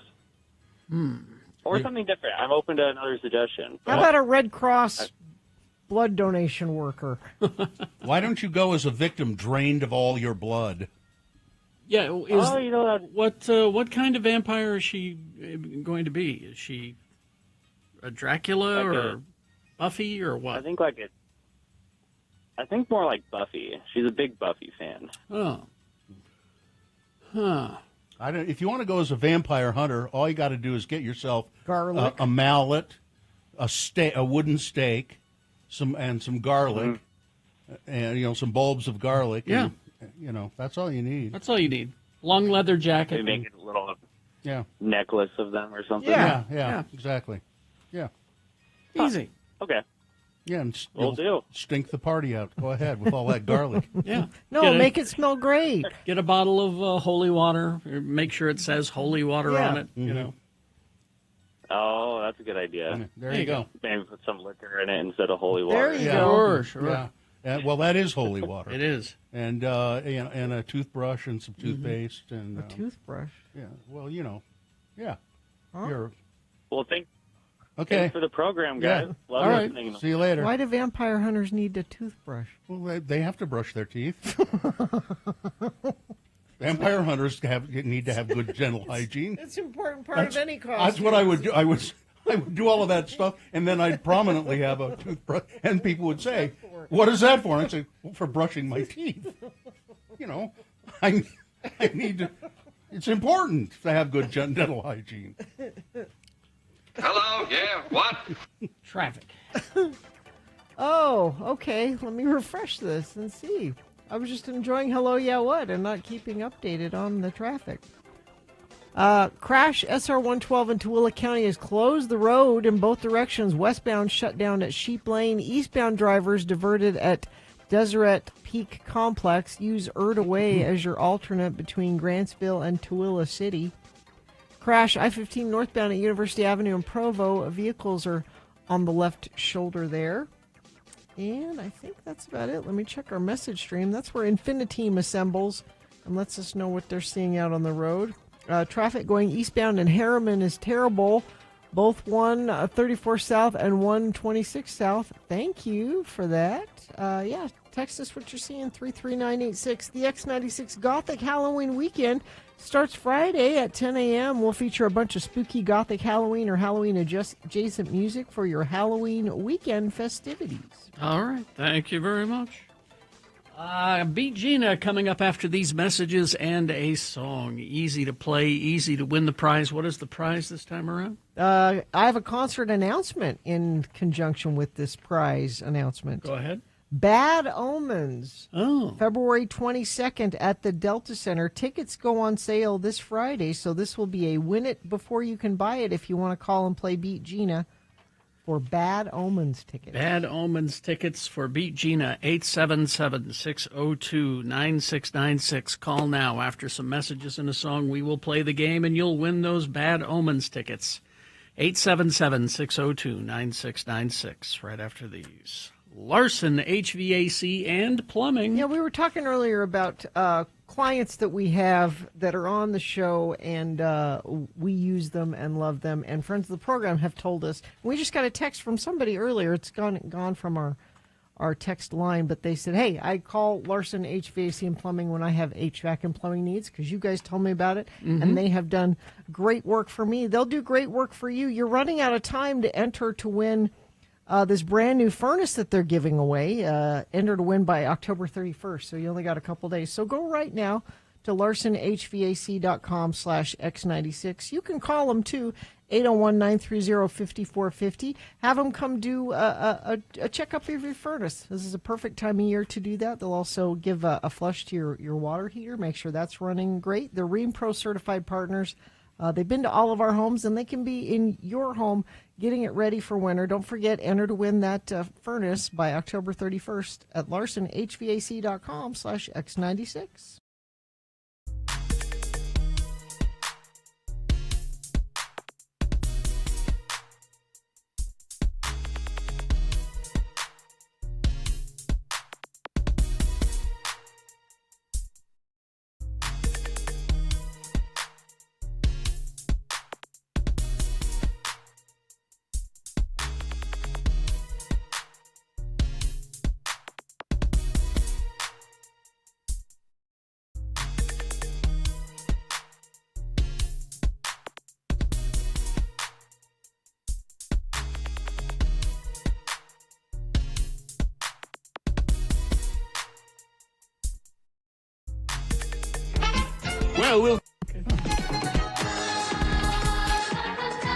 Well, it's best question of the week. And we have a couple of questions that we could address. The best questions we could poll, Bill. Yes. Yes. I read the three of them off air to you. Do you want? Did you only want the two of them? Yeah. I didn't really hear them. I was Okay. busy. Yeah. Let's start out with this one. I have been listening since I was 19 years old. I started listening when Carrie and Bill were the fun pigs on KJQ. I am sure that over the years you've met a lot of friends of the program. My question is, what fan of the show do you remember the most and that left a lasting impression?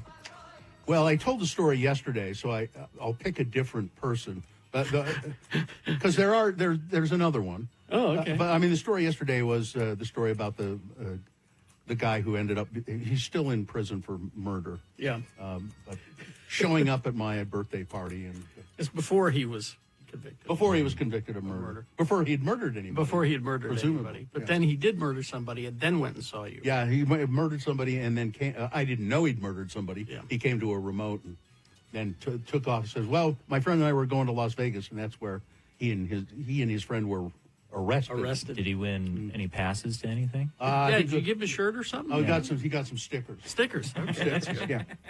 So there's that guy. That's always good. Yeah. But I guess the other person I would say was my wife's sister, Aaron Fraser. Oh, Todd and Aaron. as in Fisher, Todd, and Aaron. Yeah, Fisher, Todd, and Aaron. And I met Aaron before I ever met my wife, and we both liked Aaron. Although she said we had her on our show once, and she swore. Remember that? Oh yeah. And that was not good. I was very angry at her because Yeah. what is this, your first day on the radio? Yeah, because she's a radio person. Yeah. She should have known better. Exactly. But I love Aaron to this day, and I because when my wife, before I ever met my wife, she was listening to me on the radio, and then she would ask Aaron, "Well, you've met him. What's he like?" And Aaron spoke well of me, and so that's how I met my wife. Aw. Well, there you go. Lovely. Murder and love. No, you still have some friends of that were started. I mean, we could The ones who are still alive. Well, you mean? or there are ones that are dead. We could talk about Harry Kyle, Jackson. and Kyle Brown was a but Shannon, the amazing sewer boy, who used to run away from his parents and go sleep on my couch. Yeah. Who has left us now? Yeah. So I got a bunch of people who were, fans before they were friends. Yeah, and they are. It's interesting. Kyle Brown, and who is now passed, of course. How he became sort of an integral part of our show for a long time, and he's just started out as a listener. I could go back as far as Jeff Weiss, who, under a pen name, was writing terrible things about us and our radio station in Slug Magazine. Oh, was he the one? Yeah. And for the U paper as well. But then I hung out with him, and everything was fine after that, and became one of my best friends. Is that how you recruit people to listen to the show? Yeah. You hang out with them? I hang out with him. That's all it takes. That's Have you why our ratings are down. I've been so...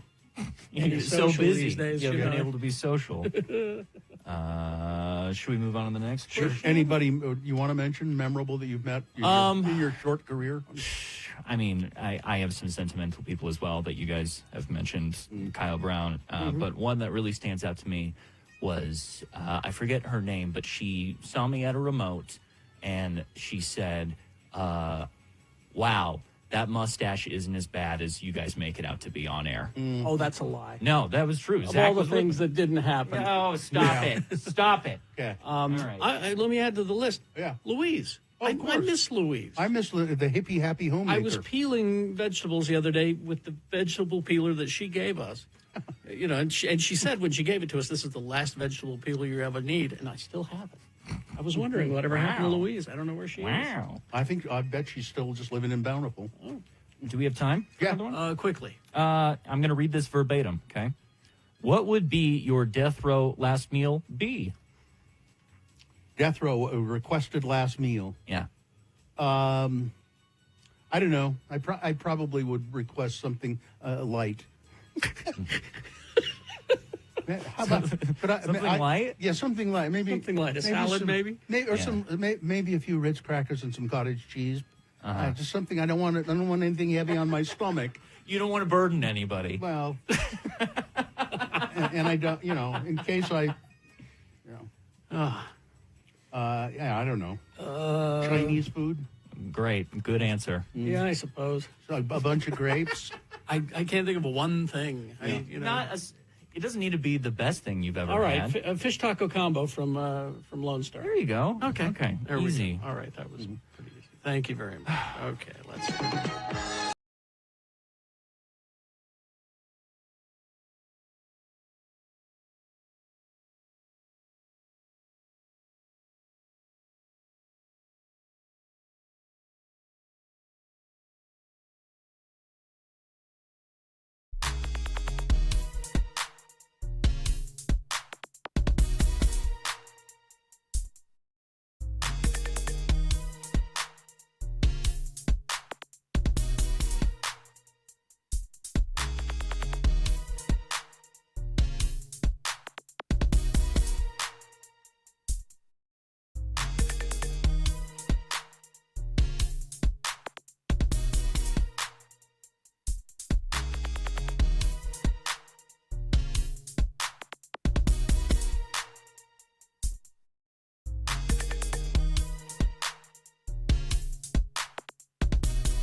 Oh, Johnny, I'm sorry. I was supposed to. Well, that's all right. Supposed to have the music ready for you. It's time for Beat Gina. I'm Johnny Ola, and Mom wants to know who's been drinking all the sugar-free Diet Right Cola. What? Turns out, everybody. The whole happy family has discovered that Diet Right Cola is by far the best-tasting cola of all. Better than old-time favorites or their low-calorie offshoots. No sugar at all. less than 1 calorie per bottle. Just what your own family should be enjoying every single day. Since 1958, Diet Right has been a flavor leader amongst diet soft drinks. Diet Right Cola has the pure, crisp taste of a cola with 0 calories, 0 caffeine, and 0 sodium. Your quest for an authentic Diet Cola experience stops here with the refreshing taste of Diet Right, America's #1 low-calorie cola from the Royal Crown Cola Company. Of course. RC. And now, here's a man who enjoys a Diet Right Cola with the rest of us. Oh, yes. Your host, Kerry Jackson. Thank you, Johnny Ola. You're welcome. Diet Right Cola. Diet Right. All right. Let's see. The randomizer has picked a contestant. Gina, you'll be going up against Robert today. Robert, are you there? I am here. Good morning. Good morning, Robert. We're going to toss a coin to see who goes first. It will give you the advantage in the game if you call it correctly, heads or tails. Tails. It is tails. Oh, you're one step closer to winning these Bad Omen tickets. They just announced this concert, by the way. They're coming February 22nd to the Delta Center. Tickets go on sale Friday. You can find out more about the show at x96.com. But, Robert, if you win these, you'll be winning them before you can buy them. All right, Robert. So the first, That's awesome. the first question is for you because you won the coin toss. It's multiple choice pop culture trivia. If you get it correct, you get the point. If not, I'll let Gina answer the question correctly, stealing your point away, and we'll go back and forth till one of you gets 3 points. Saw 2 was released on this day in 2008. So we have Saw trivia, all the movies. I seen Saw. You seen the Saw? Saw 2? No. You seen Saw 2? I just the only, first one? I only seen Saw 1. Oh, okay. Well, you might have a problem here. All right, so. Great, we're on equal ground. Okay. All right, Robert. First question is for you. Now, you see the little clown doll, the Jigsaw doll? Jigsaw, yes. Where he says, I want to play a game. And it's a white doll, and his mouth is moving. What is the name of the Jigsaw doll? That doll has a name. Robert, is it 1, Jigsaw? Is it 2, Billy the Puppet? Is it 3, Laura Loomer? Or is it 4, His Boy Elroy? I'm going to go with number 1. Jigsaw? That's the guy. That's the guy. There's Billy the Puppet. Billy the Puppet.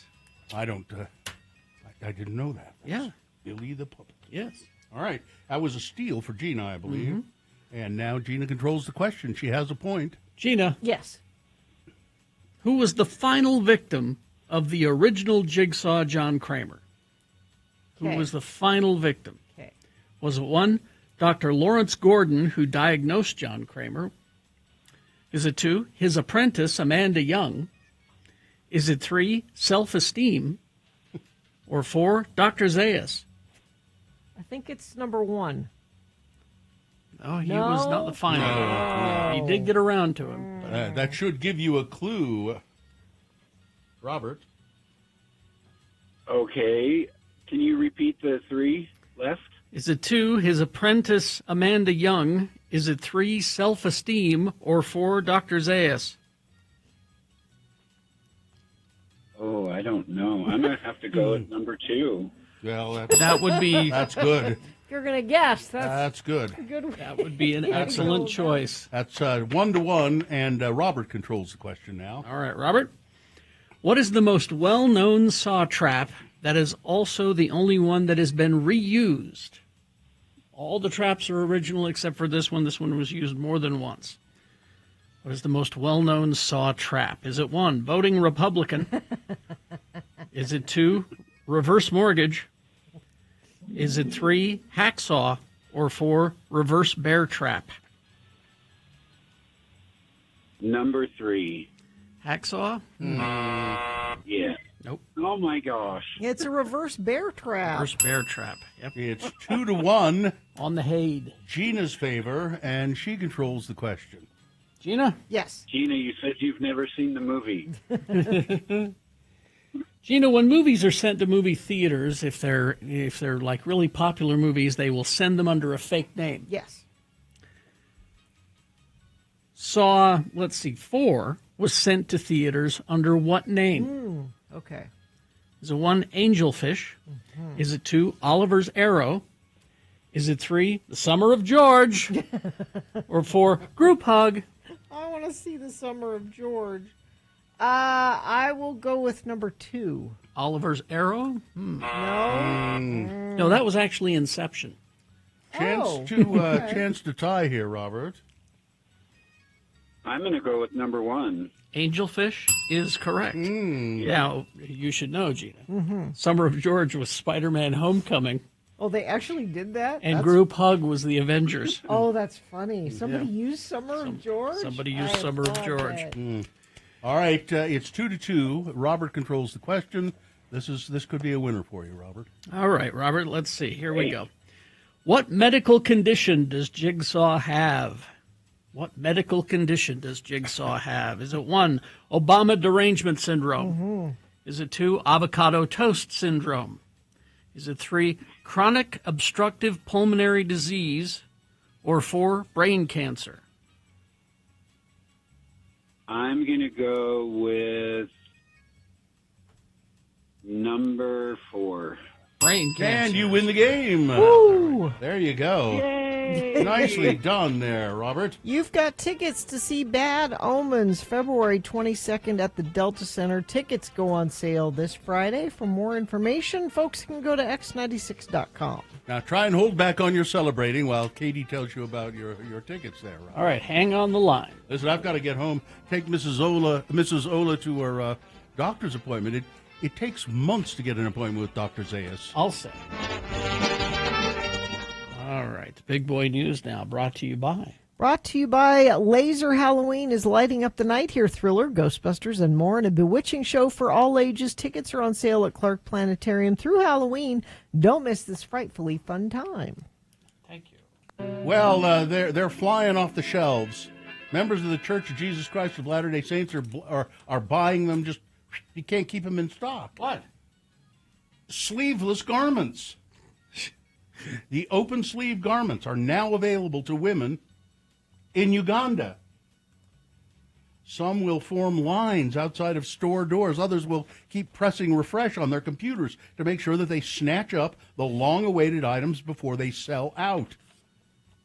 The hot commodity, the newly designed sleeveless temple garments, sacred and symbolic underwear that devout members of the Church of Jesus Christ of Latter-day Saints wear under their street clothes.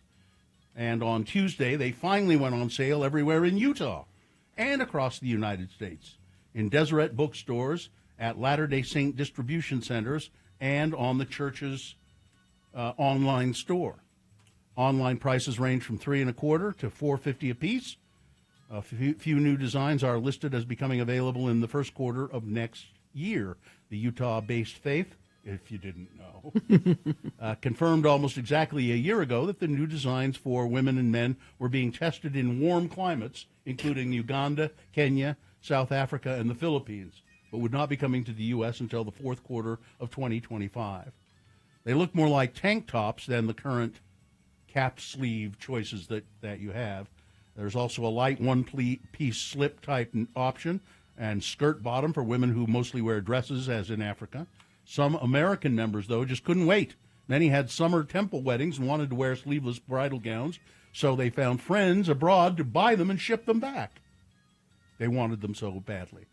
Others had family members returning from their missionary service pick them up and bring suitcases full of the hard-to-get new styles They were a hot back commodity. to America. They really they were. Wow.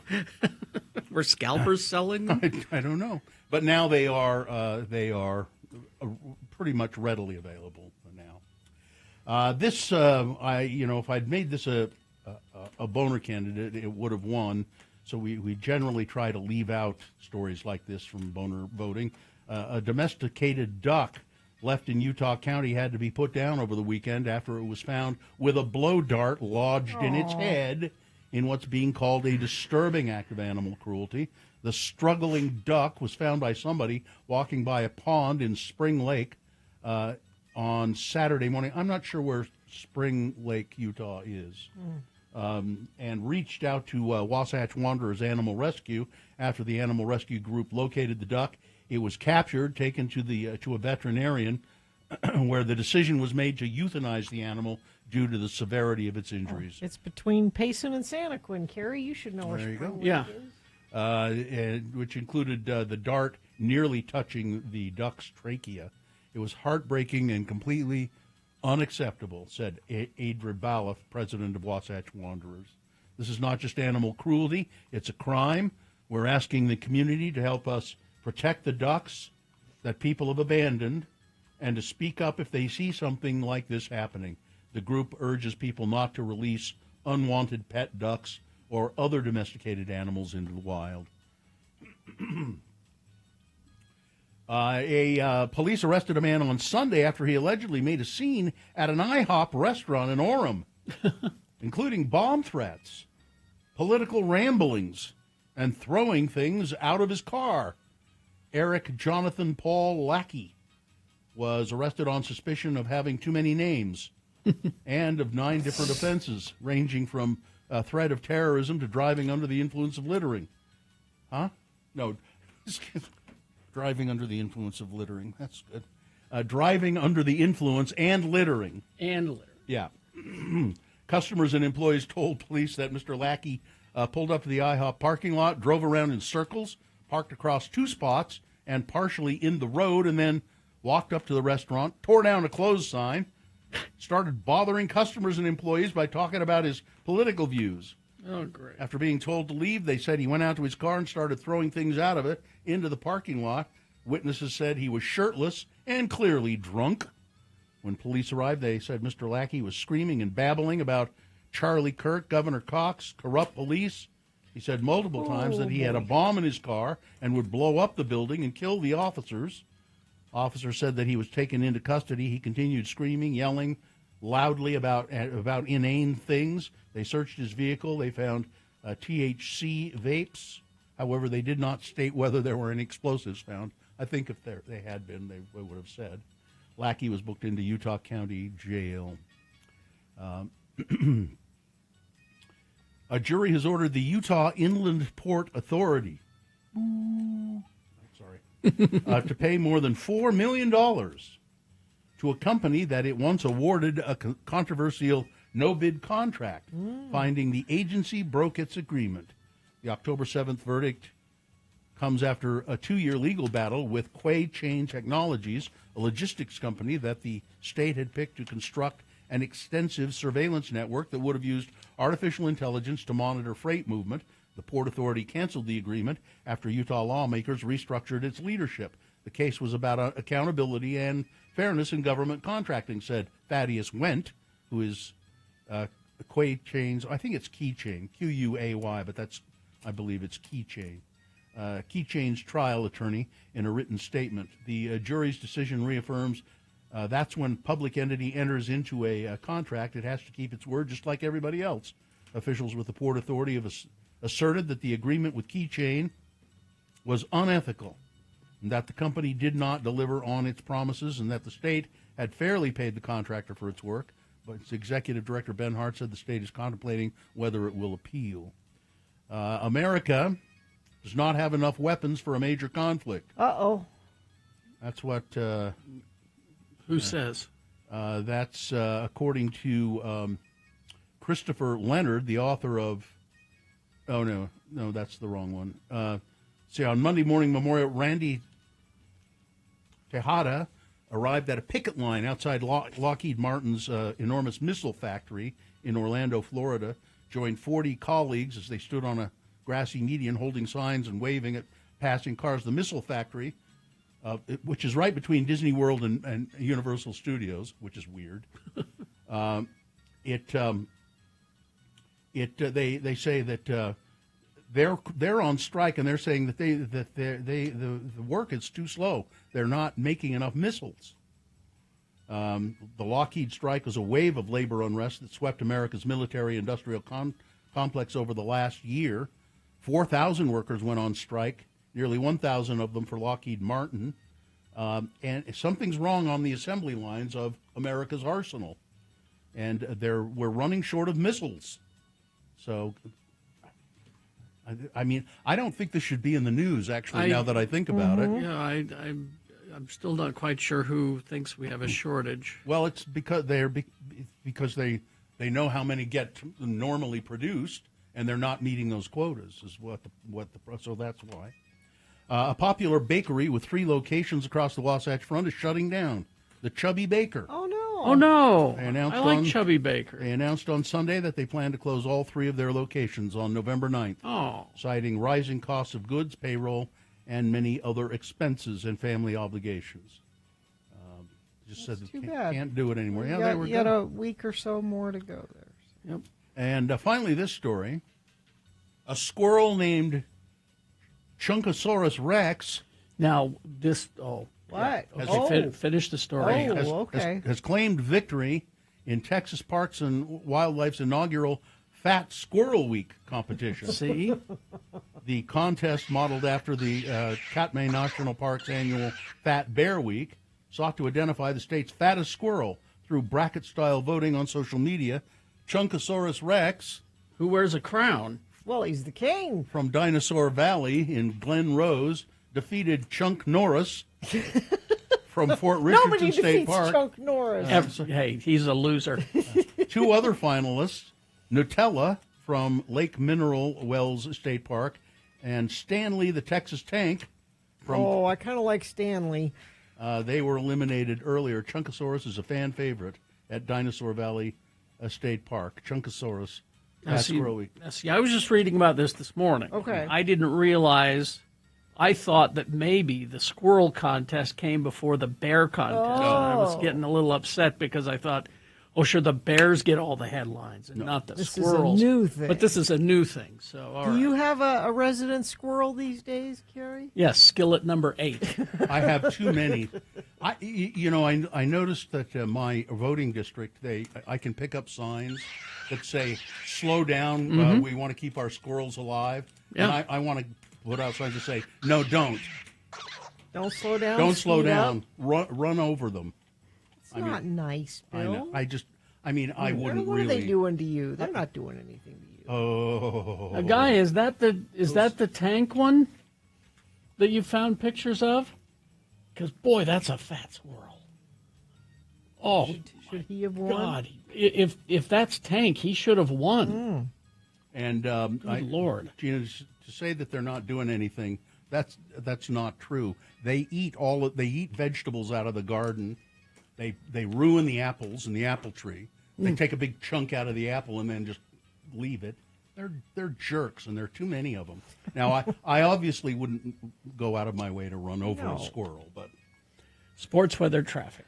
Los Angeles Dodgers and Toronto Blue Jays made history with their 18-inning marathon in Game 3 of the 2025 World Series, tying the record for the longest fall classic game. Yeah, kind of surprising that's not the longest. That's happened before. Dodgers won 6-5. They play today at 6 o'clock. LA leads the series 2-1. In the NFL last night, Kansas City Chiefs over the Washington Commanders 28-7. And the Jazz, speaking of setting records, Utah Jazz played 2,155 regular season games since Karl Malone scored 56 points in a win over Golden State on April 7th, 1998. That was the last time a Jazz player had topped the 50-point mark until Lauri Markkanen scored a career-high 51. Last night in their win over the Phoenix Suns, 138-134. Utah Mammoth on the road tonight. They're doing fantastic. They play Edmonton Oilers today at 7:30. That is your sports weather. So pretty chilly morning and not going to get a whole lot warmer today. It's 30 right now. Gosh, that's even colder than when I left.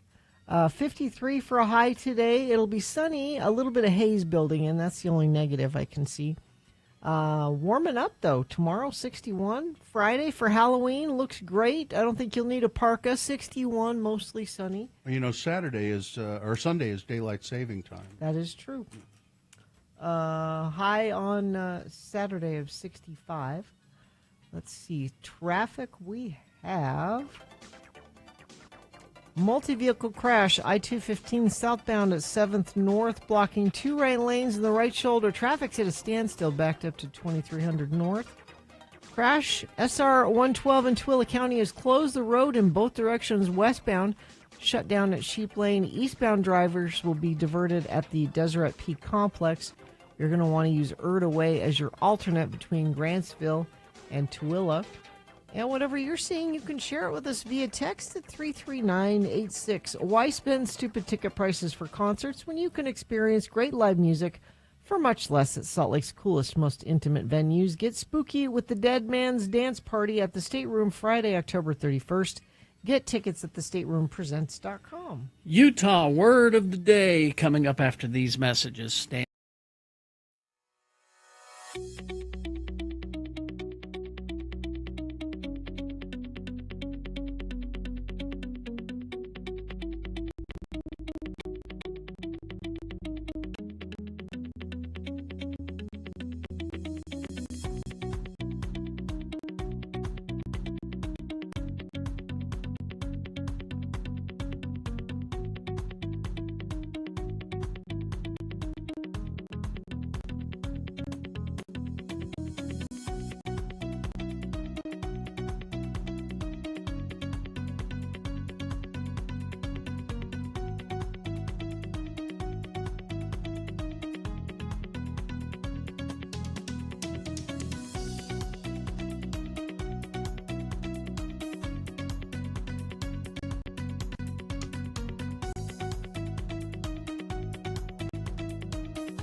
986.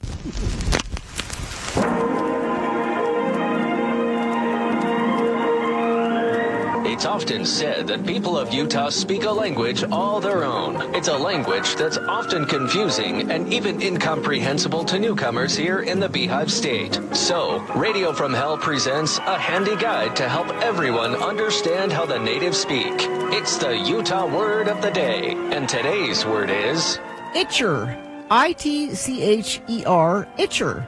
Another word that may occur is smine. S-M-I-N-E. Smine. And now here to use these words, the mayor of Mona, Utah, and Don's young son, Denver. He's becoming increasingly excited about Halloween. Again, the words are itcher and smine. Oh, Daddy, I'm getting real excited for trick-or-treat. Halloween is just a couple of days away. I'm going to get more candy than ever this year. Now, son, I appreciate your enthused persona for the spooky season, but I must issue a caution. I am the mayor of this fine city of Mona, and we can't tolerate any pranks this year. But, Daddy, that Halloween poem you taught me when I was little, a little shaver, says, trick or treat, smell my feet, give me something good to eat. And if you don't, I don't care. I'll just pull down your underwear. Well, Denver, I'm touched that poem has stuck with you all these years. Oh, and do you remember that Halloween song? Trick or treat, trick or treat, trick or treat, or Halloween through. Little scallywags and fiendish gags can make it tough on you. You bet I do, Daddy. You taught me everything that's important about Halloween. First off, go to the part of town where the rich people live. And that means don't trick or treat in Mona. Go way up to them new subdivisions in Nephi. That's where you're going to get better candy, sometimes full-size bars. That's right. And if they don't give you good candy, a good treat, or if they're not home, it's your duty to give them a trick. Do something like egg the house or TP the yard. It's all part of the Halloween fun. It's tradition. That's right. It's tradition. But you got to remember two more things, Denver. Make sure your costume is real good, so nobody can tell that you're Denver Criddle, the son of the mayor of Mona. I can do that, Daddy. I'm going to be Cogsworth, that clock guy from Beauty and the Beast. But what's the other thing I got to remember? Well, remember, it's your duty as my only son not to eat any of the candy you get until you bring it home. Then we spread it all out on the kitchen table, and the first choice of that candy's mine. Join us again some other time as we examine how the Utah natives speak with the Utah word of the day. This reminds me of a problem I have with the term trunk or treat. Now, I don't have a problem with trunk or treating. I get it. You It's a safe place. And yeah. But it's addressed in that Utah word of the day. Trick or treat means you get give me a treat or I will play a trick on you. That's where it comes from. So, following the logic, trunk or treat would mean give me a treat or I'm going to get you. I'll put you in the trunk and drive away with you. Because it doesn't work. They need to call it something else. Well, they just need to call it. Well, they can just call it a trunk full of treats. Yeah, something like that. Because it's trunk or treat means you either get a treat or there's a trunk involved. Yeah, it shouldn't be or, it should be of. Yeah. Trunk of treats. Trunk of treats. Yeah, it's wrong. I mean, it's too late to change it. Everybody already calls it that. But did you do that with your Halloween candy? You bring it home, and I'd go out trick or treating with my brother, and then we'd bring the candy home, and we'd sit on our beds, which were in the same room, and dump all the candy out, and then start making trades. Oh yeah, sure. Well, there was some candy I didn't like that my sister did like, so I just gave that to her. You didn't ask for anything in return? No. I got plenty of chocolate. It was mostly popcorn balls, though. Yeah, I always hated getting the popcorn balls. Yeah. That was bad, and an apple was bad. Yeah. And then there was usually somebody who would put a toothbrush and some toothpaste in there. Well, it goes with everything, doesn't it? What? Toothbrush and toothpaste? Yeah, that's. Yeah. We only got toothbrush if we went up to the rich part of town. Right. Where the dentist lived. Yeah. And you're like, do you want to go and get a toothbrush? Probably pass on that, I think. I don't know. But it was fun when my kids were little. It was pretty fun going up to Federal Heights. We'd always go to Federal Heights because that's where the really good candy was. And then there was a guy who set up a big grill out in front of his house and made hot dogs for everybody. So you could get candy and then you could get a hot dog. Well, the texter's already started a petition online for Trunk and Treat. Yeah, Trunk and Treat. Trunk and Treat. I like it. And we're going to get some candy, but so I was talking to my wife about this. I said, we never get any trick-or-treaters, and you predict that we'll get some. Well, it's a Friday night. We've lived there like 25 years or 27 years, and we've had Friday night Halloweens since then. I'm betting that we don't get as many trick-or-treaters as we've lived there years. No, you won't. We'll get. I'm betting again. It's going to be at the most 6. And probably fewer.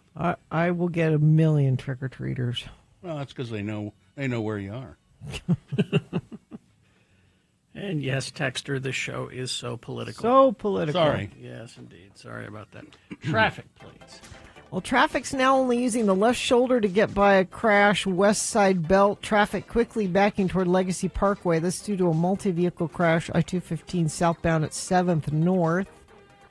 Crash, SR-112 in Tooele counties closed the road both directions. Westbound shut down at Sheep Lane. Eastbound drivers diverted at Deseret Peak Complex. You're going to need to use Erdaway as your alternate between Grantsville and Tooele City. Haster Games for board games, Magic the Gathering, Pokemon, miniatures, dice, paints, and more. Haster Games, 6831 South State or HasterGames.com. All right, thank you very much.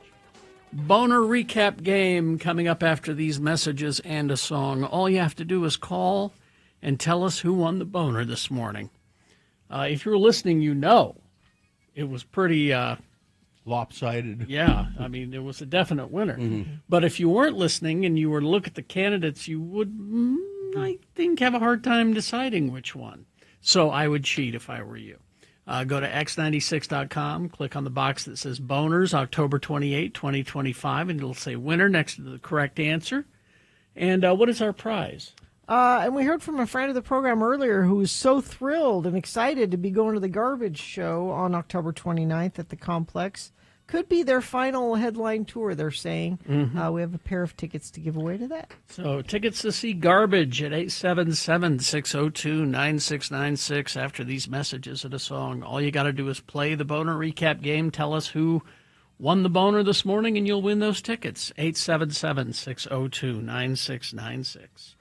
RenaissanceRanch.com. It's a family-owned addiction treatment center, Renaissance Ranch, local, family-owned addiction treatment center. And they include, because they know how important it is, family programs, including education and support classes at Renaissance Ranch. So if you or someone you love is struggling with addiction to drugs and alcohol, please contact Renaissance Ranch. Their program is designed for male patients specifically. They offer residential and outpatient services, and they have among the highest success rates in the country of any addiction treatment center. Renaissance Ranch is staffed by recovering addicts. They have great empathy for what you're going through because they've been through it themselves. Help is out there. You can schedule a free consultation and read very compelling success stories online. You'll find them at RenaissanceRanch.com. That's RenaissanceRanch.com. They do accept most private insurance plans and Medicaid. You know that moment.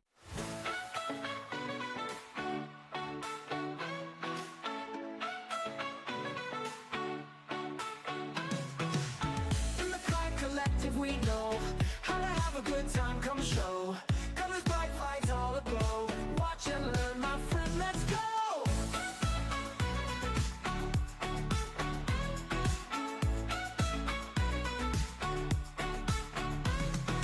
Feel the beat, it's in your soul. Rainbow lights, let's lose control. Move Move your body, break the mold. Hearts united, we are bold. Join the parade, dance along. Feel the pride where we belong. Shake the ground, raise your voice strong. Celebrate all night long. Join the parade, dance along. Feel the pride where we belong.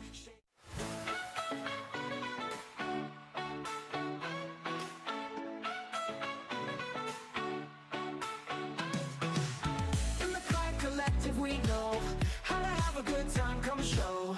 Colors, bright flags all aglow. Watch and learn, my friend, let's go!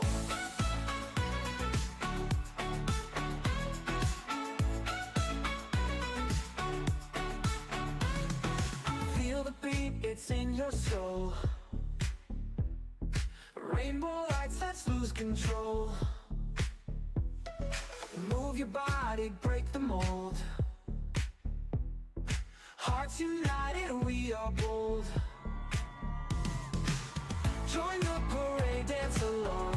Feel the pride where we belong. Shake the ground, raise your voice strong. Celebrate all night long. Join the parade, dance along. Feel the pride where we belong.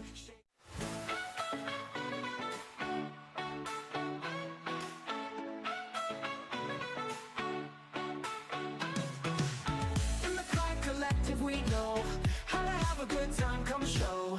Colors, bright flags all aglow. Watch and learn, my friend, let's go!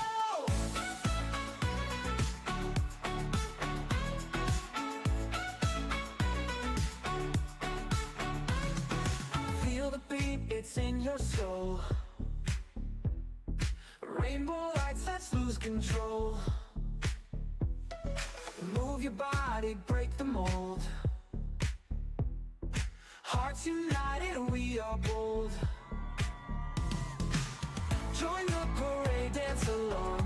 Feel the pride where we belong. Shake the ground, raise your voice strong. Celebrate all night long. Join the parade, dance along. Feel the pride where we belong.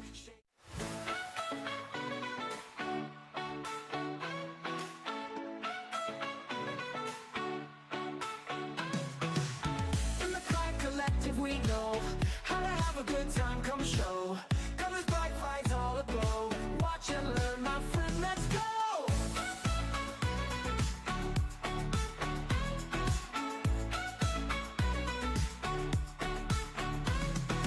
Feel the beat, it's in your soul. Rainbow lights, let's lose control. Move your body, break the mold. Hearts united, we are bold. Join the parade, dance along. Feel the pride where we belong. Shake the ground, raise your voice strong. Celebrate all night long. Join the parade, dance along. Feel the pride where we belong.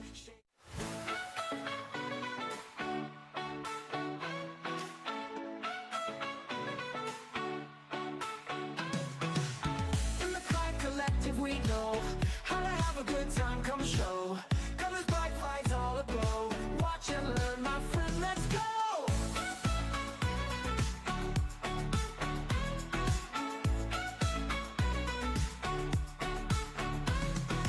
Feel the beat, it's in your soul. Rainbow lights, let's lose control. Move your body, break the mold. Hearts united, we are bold. Join the parade, dance along. Feel the pride where we belong. Shake the ground, raise your voice strong. Celebrate all night long. Join the parade, dance along. Feel the pride where we belong.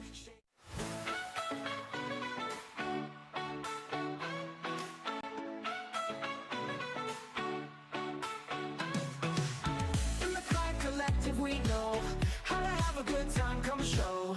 Colors, bright flags all aglow. Watch and learn, my friend, let's go!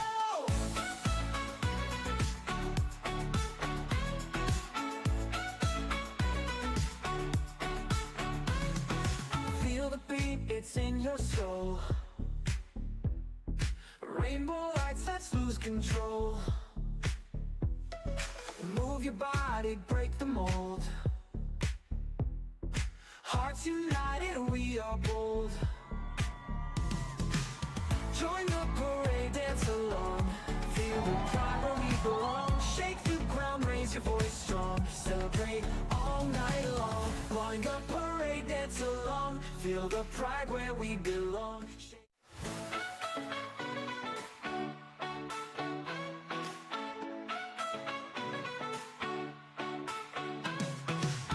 In the Clyde Collective, we know how to have a good time. Come show. Colors, bright flags all aglow. Watch and learn, my friend. Let's go.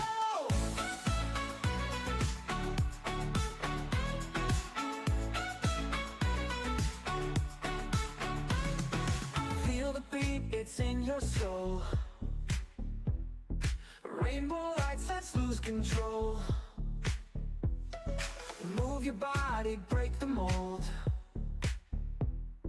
Hearts united, we are bold. Join the parade, dance along. Feel the pride where we belong. Shake the ground, raise your voice strong. Celebrate all night long. Join the parade, dance along. Feel the pride where we belong.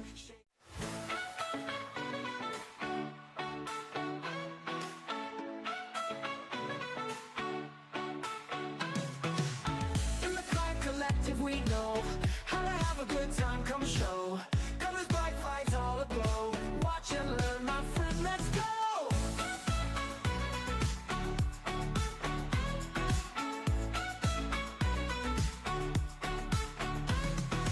Feel the beat, it's in your soul. Rainbow lights, let's lose control. Move your body, break the mold. Hearts united, we are bold. Join the parade, dance along. Feel the pride where we belong. Shake the ground, raise your voice strong. Celebrate all night long. Join the parade, dance along. Feel the pride where we belong.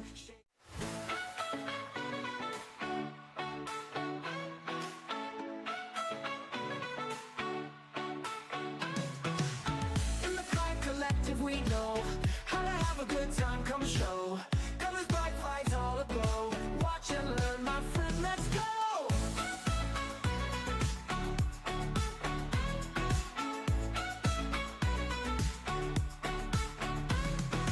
Feel the beat, it's in your soul.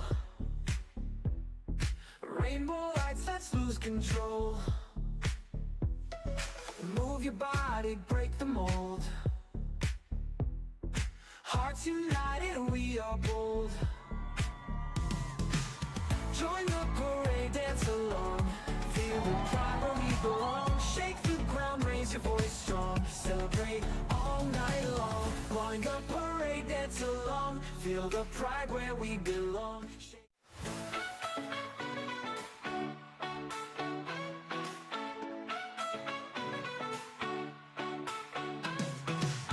In the Clyde Collective, we know how to have a good time. Come show. Colors, bright flags all aglow. Watch and learn, my friend. Let's go.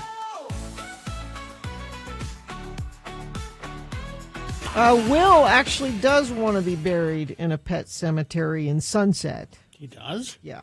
There is one there in Sunset. Why would he want that? Because he do you wants think? to live his life again, I guess. I don't So- know. Take it up with Will. So he somehow believes that if you're buried in a pet cemetery, you can come back to life. Yeah. Well, it's science, Well, Bill. It's in a movie, so yeah, it must It's be science. true. Yeah. I don't know. I think those people in Sunset are weird. I think so. Let's see. Do we have somebody there? Yes, Justin. Justin, good morning. Good morning, friends. How are you? Just well, very well, thank you. How are you today? That's the question. I'm fine, just fine. Good. What are you doing? Are you working or? I am working right now as we speak. Yeah. What sort of work do you do, Justin? So I'm a district manager over a mattress company that will remain unnamed. Okay. All right. That's fine. I don't know. I have nothing against the Serta company. I bet it's a color. That's what I bet. You think it's a color? I bet it's You think it's a purple one? I don't know. Well, Justin, we're done grilling you here. We don't mean to make you uncomfortable much. No. Please, ask away. But we want to give you a prize, which is tickets to see Garbage, right? Yeah, October 29th at the Complex for their final North American headline tour. You can find out more about that show at x96.com. I've always found that the Seeley family is they're very good people, Justin. They are. They're fantastic yes. people.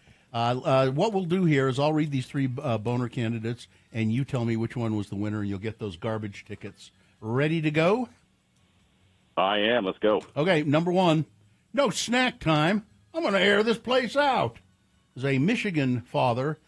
It says here a deranged Michigan father, which I think is an apt description, threatened to shoot up an elementary school because his kid wasn't given a treat during snack time. There was some sort of mix-up, and none of the kids got a treat during snack time. But that wasn't that wasn't enough for this guy. He was going to shoot up the school for that oversight. He's in jail right now. Boner candidate number two. I feel your pain, in a way. Scott Bessent, the Treasury Secretary of the United States of America. Woohoo! He's worth He's worth $500 million. And he looked directly into a camera and told ABC's Martha Raddatz that he understands what soybean farmers are going through because he's a soybean farmer, too. No. No, he's not. He's a landlord who owns $25 million in North Dakota farmland that grows soybeans, and he collects $1 million rent. He rents a year, but no. Then there's boner candidate number three. An official in India says the sexual assault of two women in his city is a valuable learning opportunity for them. Yeah, two Australian women, cricket players who were there in his town of Indore, India. They were stalked and molested in broad daylight. And this government official said, the real problem is that the victims didn't ask for permission before leaving their hotel. That's what they... this should be a valuable learning lesson for them. That was boner candidate number three. Who do you think was the winner? Some terrible ones for sure. And although I think number one is what's wrong with the world, number three is the winner. Yes, indeed. Number three is the winner by well over 200 votes. So it was amazing. All right, congratulations, Justin. You're going to get some tickets to go see Garbage. Pretty good, huh? Yes, absolutely, and thank you all very much. Love you all. You're welcome very much. Hang on the line. Hang on. I just went to x96.com to grab that information for our bowling mixer. Yes. It's coming up Saturday, November 8th at Ben Lomond Lanes, 329 Washington Boulevard in Ogden. And it's going to be from 2 to 4 on November 8th.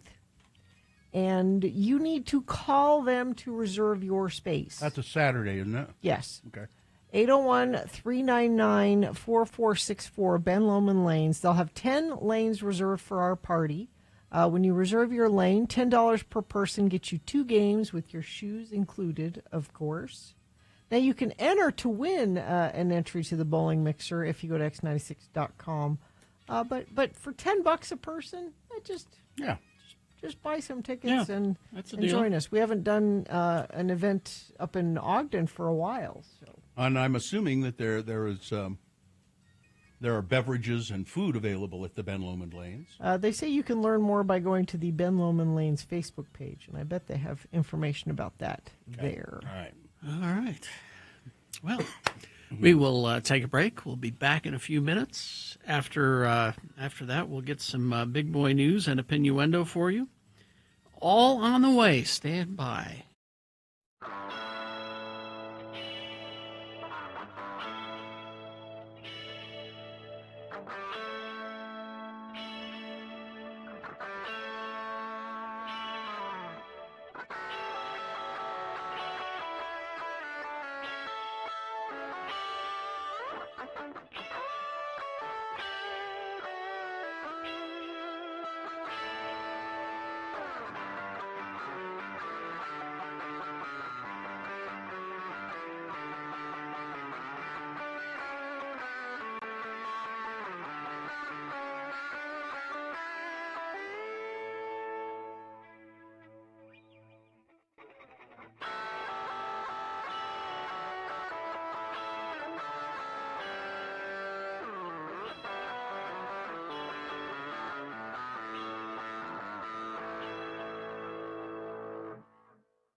9:19 right now.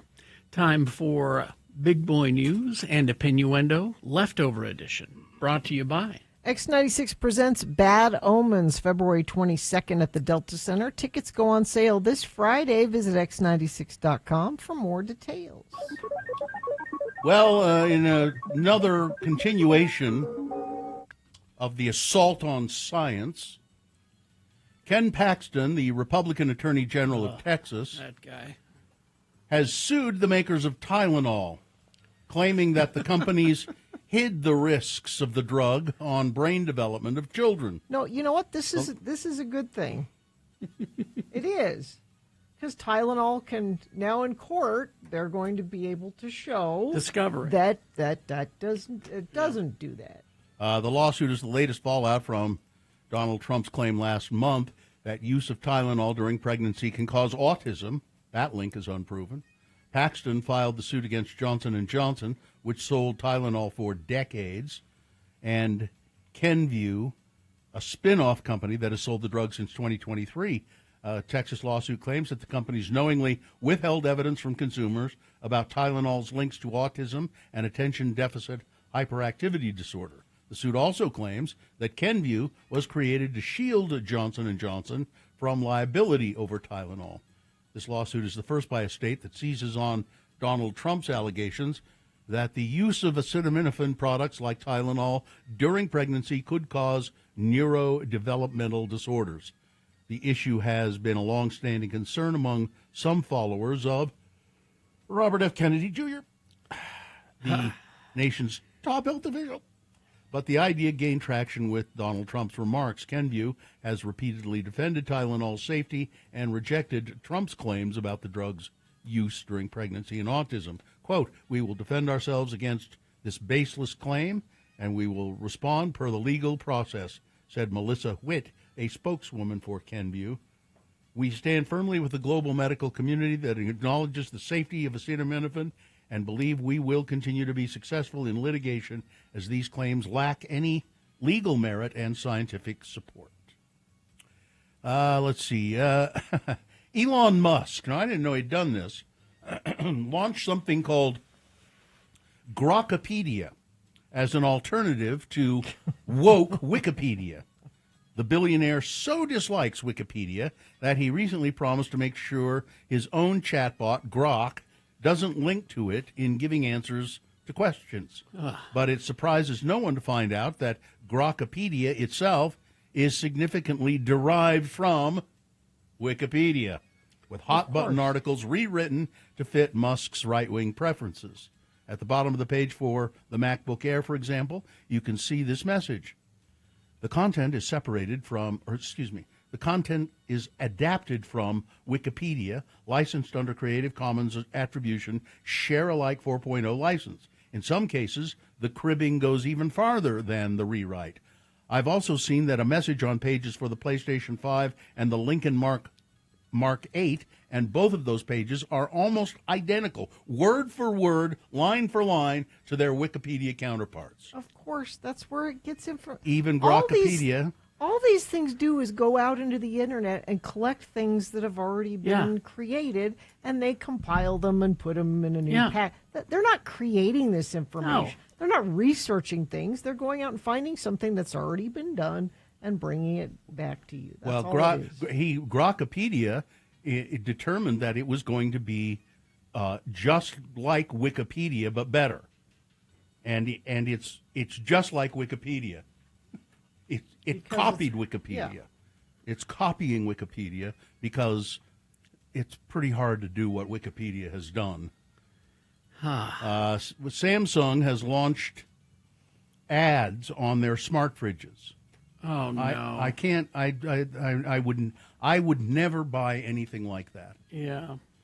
Samsung has started rolling out an update in the U.S. for its Family Hub smart fridges that brings ads to their screens, among other new features. As spotted by The Verge, the controversial update for Family Hub fridges, which started around $2,000, includes a new widget for day-to-day information, which includes news, calendar events, weather forecasts, and curated advertisements. I don't need that. I need a refrigerator that keeps food fresh. That's what I need it to do. In a footnote for the announcement, Samsung says the screens will serve contextual and non-personal ads, and that they're not collecting personal information or tracking consumers. Now, I can see a benefit in having a refrigerator that tells you certain things about what's in it and how, whether things are going bad, and they do have that technology, and they're starting to employ that. Such and such an item has been in here for a long time. You might want to check it, that kind of thing. But ads, I don't know. A surfboard that disappeared off of Tasmania in May 2024 has been recovered in New Zealand after drifting 1,500 miles across the ocean. Wow. French expatriate Alvaro Bon discovered the barnacle-covered 7'6" cream-colored surfboard while seeking shelter at Raglan Harbor on New Zealand's North Island 2 weeks ago. The board had blown off owner Liam's boat while still in its bag during rough conditions. after Bond posted photos on social media asking, "Wonder if the board could have drifted from East Australia." Hundreds joined in the search for its owner. Liam was identified through friends, and he provided photos proving ownership. He described the board as irreplaceable since its designer, Josh Fairley, had stopped making surfboards. Arrangements are now underway for the board's return via Auckland, New Zealand.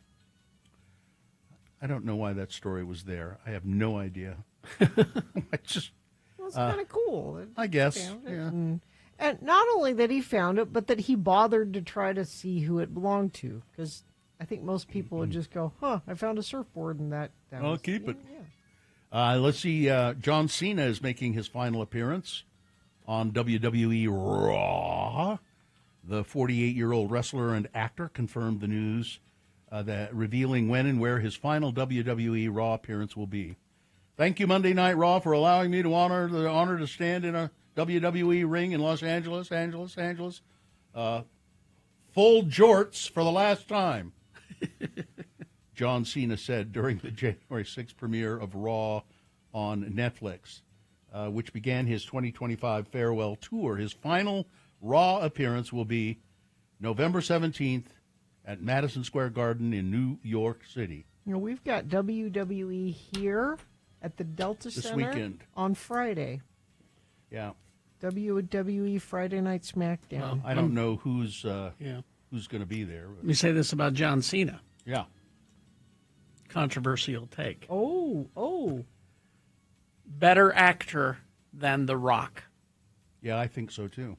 He may not be as famous, but Yeah. he's a better actor. He He's will funny. be. He will be. He'll do very well. He can do drama, too. What has he done drama in? Watch the season 2 of Peacemaker. There's drama in that? Yeah. Okay. A lot of stuff happens to him in this one. All right. Bruce Springsteen surprised fans by joining his longtime bandmate Stevie Van Zandt, Little Steven, on stage at the Party at the Pony benefit concert in Asbury Park, New Jersey.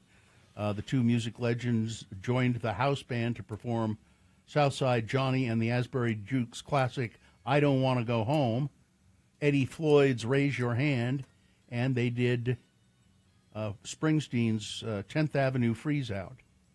The event was a benefit for Teach Rock, which is Van Zandt's nonprofit dedicated to enhancing music education in classrooms, and featured members of the E Street Band family and special guest musicians like Jesse Malin, Darlene Love was there. Wow. And Gary U.S. Bonds. Little Steven knows all those people. Yeah.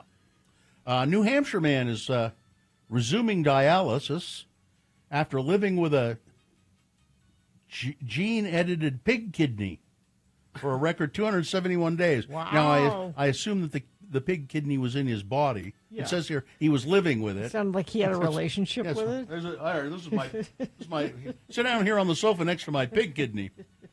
Tim Andrews had the organ removed October 23 because its function was declining, the pig kidney.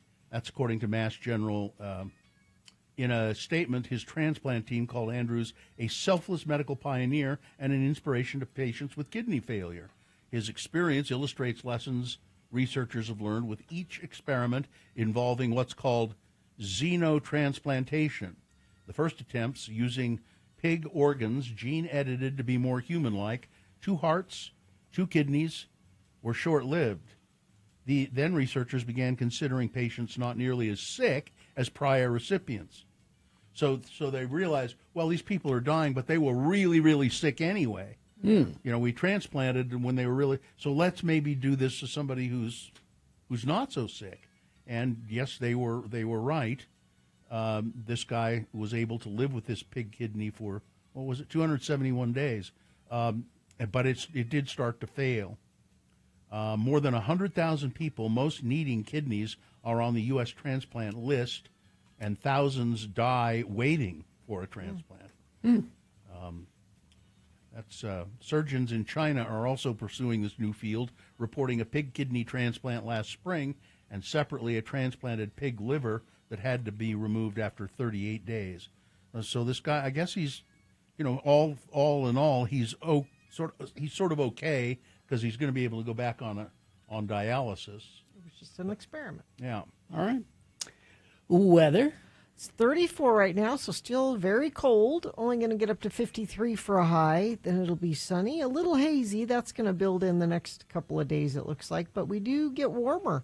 61 tomorrow. Friday for Halloween looks like 61 and mostly sunny. 65 on Saturday. So no chance of rain, it looks like, for the next few days. All right. Thank you very much.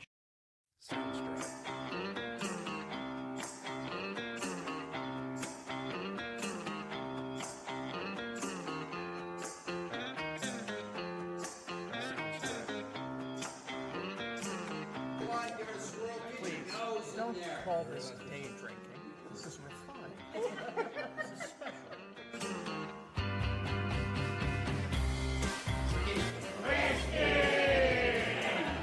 Cheers, everybody.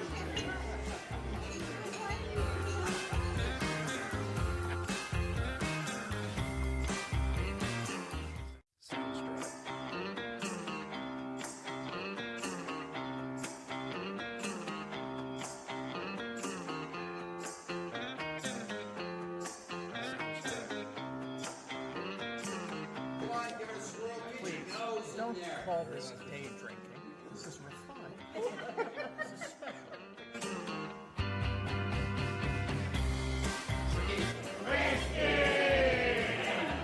Cheers, everybody.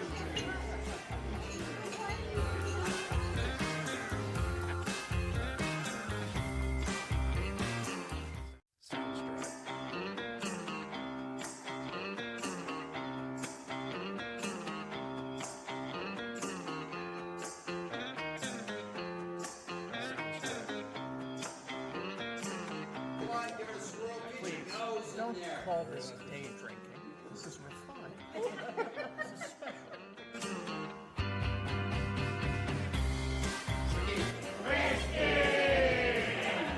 Cheers, everybody.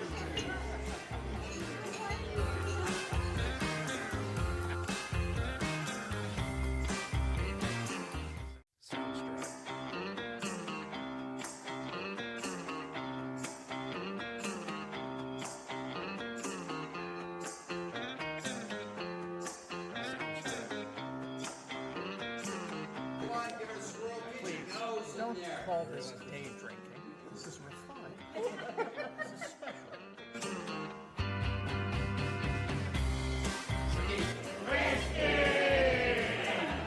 Cheers, everybody.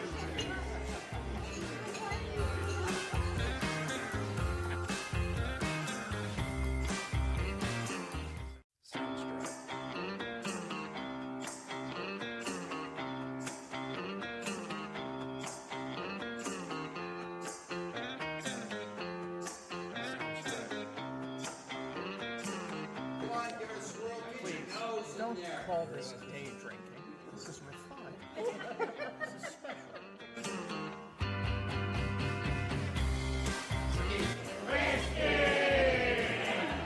Cheers, everybody.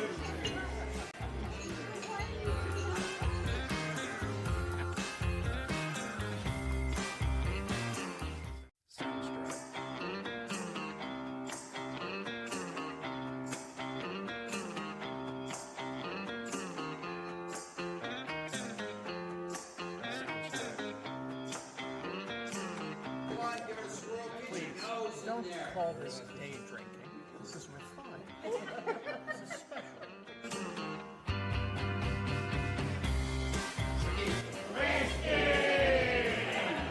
Cheers, everybody. 6. All right. Well, let's get Elena on the phone. Is she there? She is. Elena Wood? She is right there. Nightingale. Hello. Hi, Nightingale College, Elena Wood. Good morning. Good morning. Good morning. We want to talk about improving our quality of life and help mitigating the risks of cognitive illness. You mean dementia? Yeah, as one for sure. Okay, well, let's Yeah, I don't want that, so tell me what I need Talk to do. me out so of I it. don't get that. Talk you out of it. Yeah. Okay, my first recommendation is to go to the dentist as well as do other things to Wait care a minute. for Wait a your minute. oral health. What is the dentist going to work on my brain? He works on my teeth. No. You know, oral health has been tied to improved brain health as well as improved overall physical well-being. Then So why do we taking have care to? of your teeth Then is why do we have to have a crucial. separate dental insurance plan? Elena I doesn't know I that. Sorry. I am Put not that in on charge her. of those. Sorry. I want to go to a dentist who's also a brain surgeon. Oh my goodness, that would be interesting Yeah. for one there. But good dental health. It does. It's important for your Overall health. Not getting the Alzheimer's. Always carry Absolutely, a toothbrush. Yeah. What else do we have here? The next recommendation is to get enough sleep. No. While we are sleeping, our brain goes through a process that helps to remove the toxins and protein buildup. And so sleep is absolutely crucial for our brain health as well as our mood and overall well-being. Okay. I wish I could get more sleep, but there you go. Yeah, I know it. It's hard. Focus on relationships. What's that got to do with Yes. mental health? You know, some of our best cognitive outcomes are associated with strong social groups. So the more friendships we have, the deeper connections that we have, the longer our brain is going to stay healthy and active.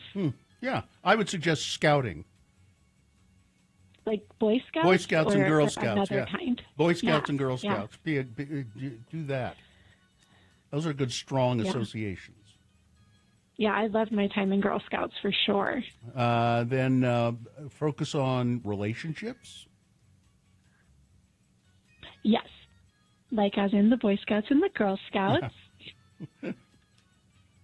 And then, of course, moving our body. So taking walks, lifting weights, any kind of movement, in particular cardiovascular movement, can help to improve our brain function, and it also helps to delay the onset of dementia and Alzheimer's. Yeah, my mother-in-law was sharp as a tack for all of her life, and she was quite scrupulous about lifting weights, even in her old age. It's particularly love good that. for women, actually, weightlifting. And I mean, she just had these little weights, but she, like 5-pounders, but she used them, I think, almost every day.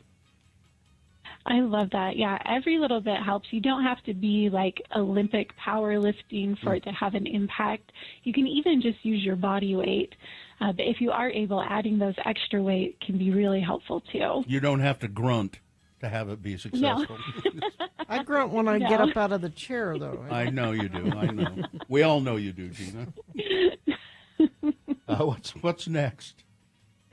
My next recommendation is to keep track of your health metrics. And by this, I mean going to your doctor, checking your blood pressure, cholesterol levels, blood sugar, all of those things, because these metrics really have an impact on our cognitive health. And they can help us, if we're going to the doctor regularly, that doctor can help us to find any early warning signs of illness. All right. What's next? Next is to find balance between stimulus and rest. Our brain and our body both need times when we're active, when we're engaged, when we're doing things, as well as times of rest and relaxation. And try and do our resting without our phones, maybe even without our televisions when possible. It's it's a little difficult because I've discovered, or I've just found that it's gotten to the point where I can't discern whether I'm resting or whether I'm being stimulated. You can't tell? No. Well, when I you're don't looking know. at your phone, that makes a lot of sense. Yeah, I don't know whether I'm being stimulated or whether I'm resting. It all feels the same. Oh, no. You need a good meditation retreat. Yeah, I do, really. That would be helpful.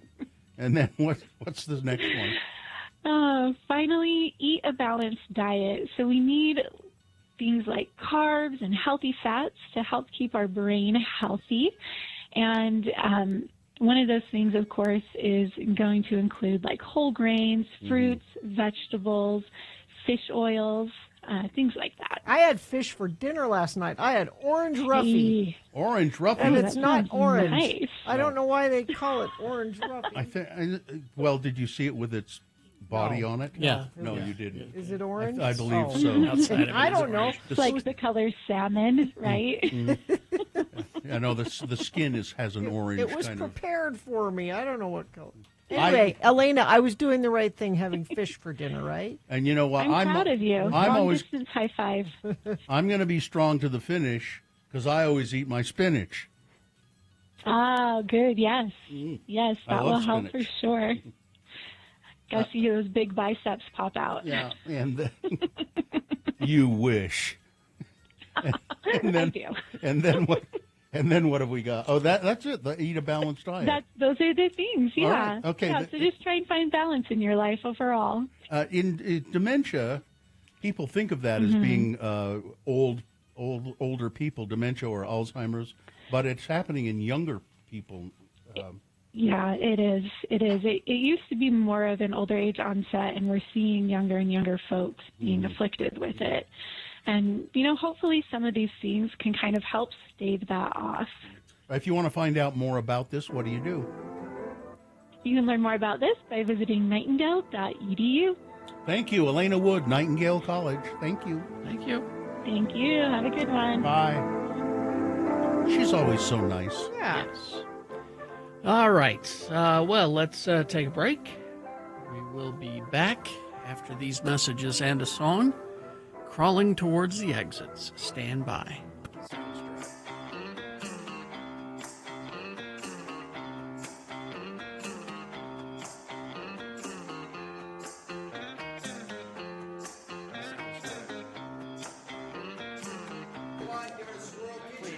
Don't call this day drinking. This is refined. This is special.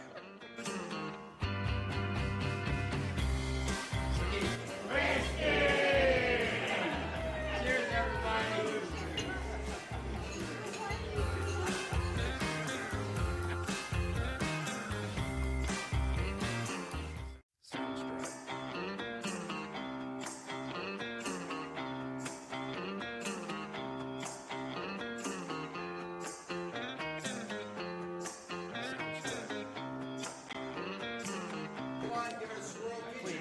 Don't call this day drinking.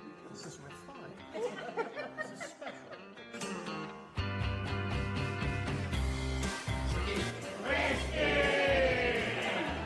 Cheers, everybody.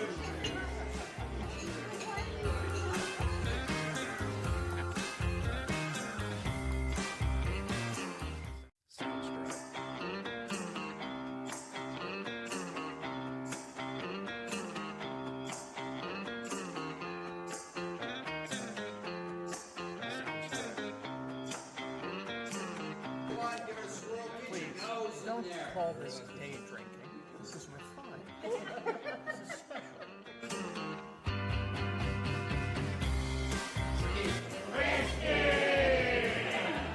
Cheers, everybody.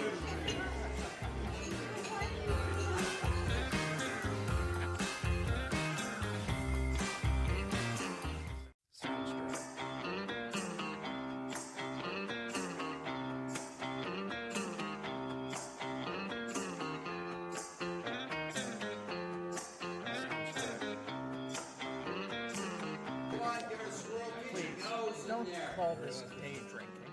This is refined. This is special.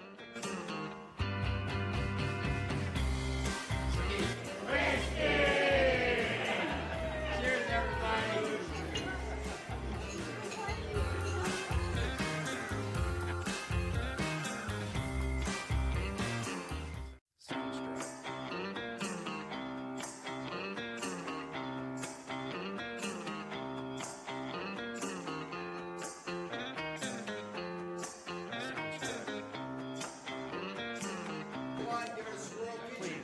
Don't call this day drinking.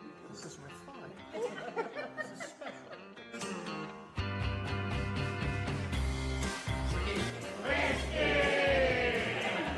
Cheers, everybody.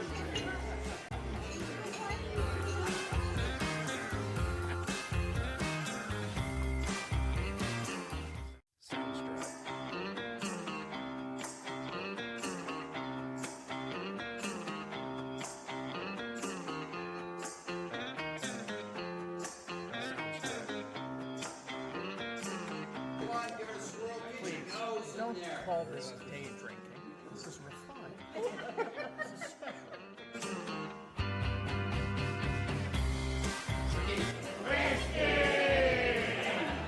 Cheers, everybody.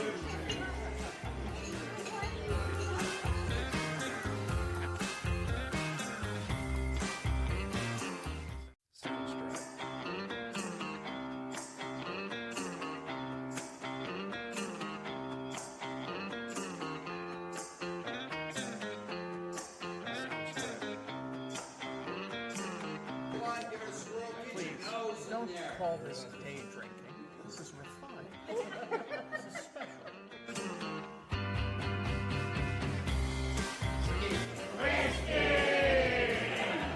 Cheers, everybody.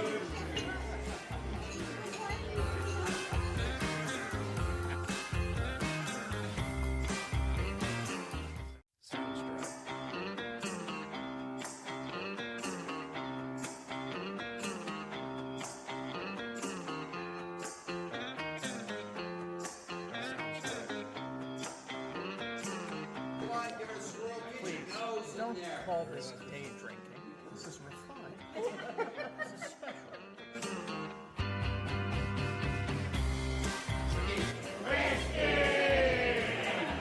Cheers, everybody.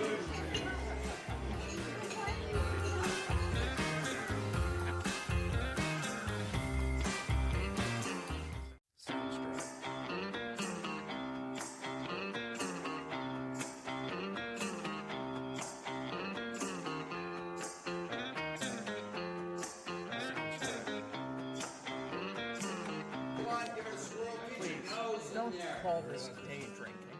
This is refined. This is special.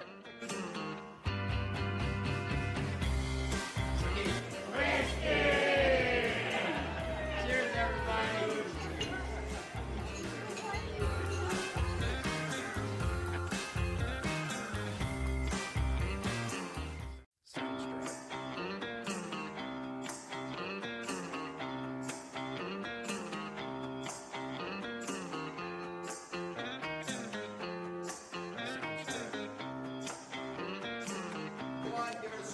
Please, don't call this day drinking.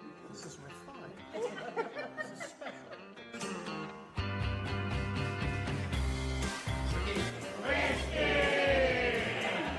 Cheers, everybody.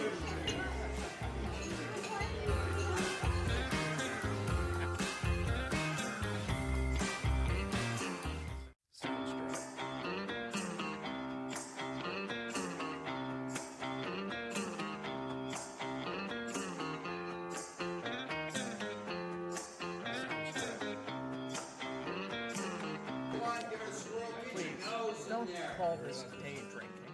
This is refined. This is special.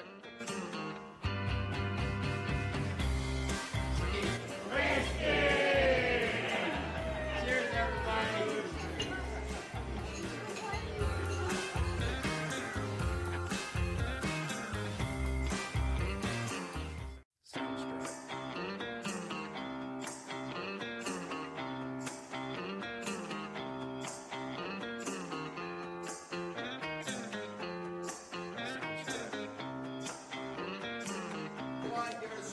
Please, don't call this day drinking. This is refined. This is special.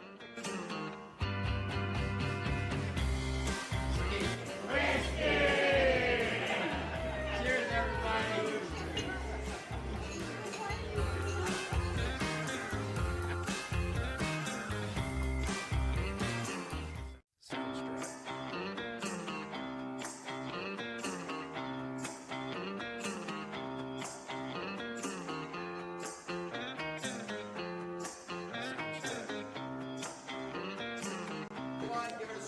Please, don't call this day drinking. This is refined. This is special.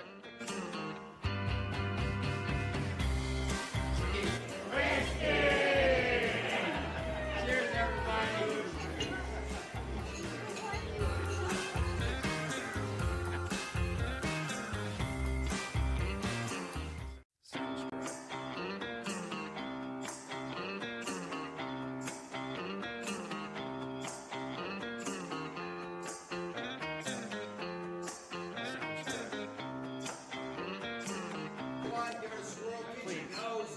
call this day drinking.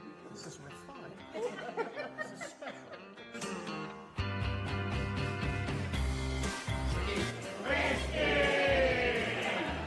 Cheers, everybody.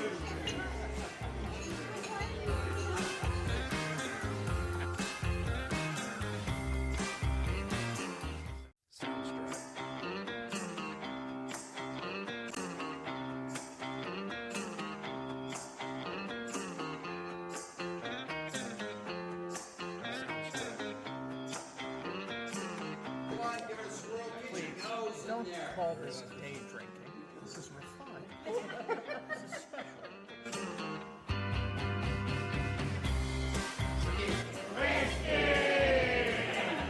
Cheers, everybody.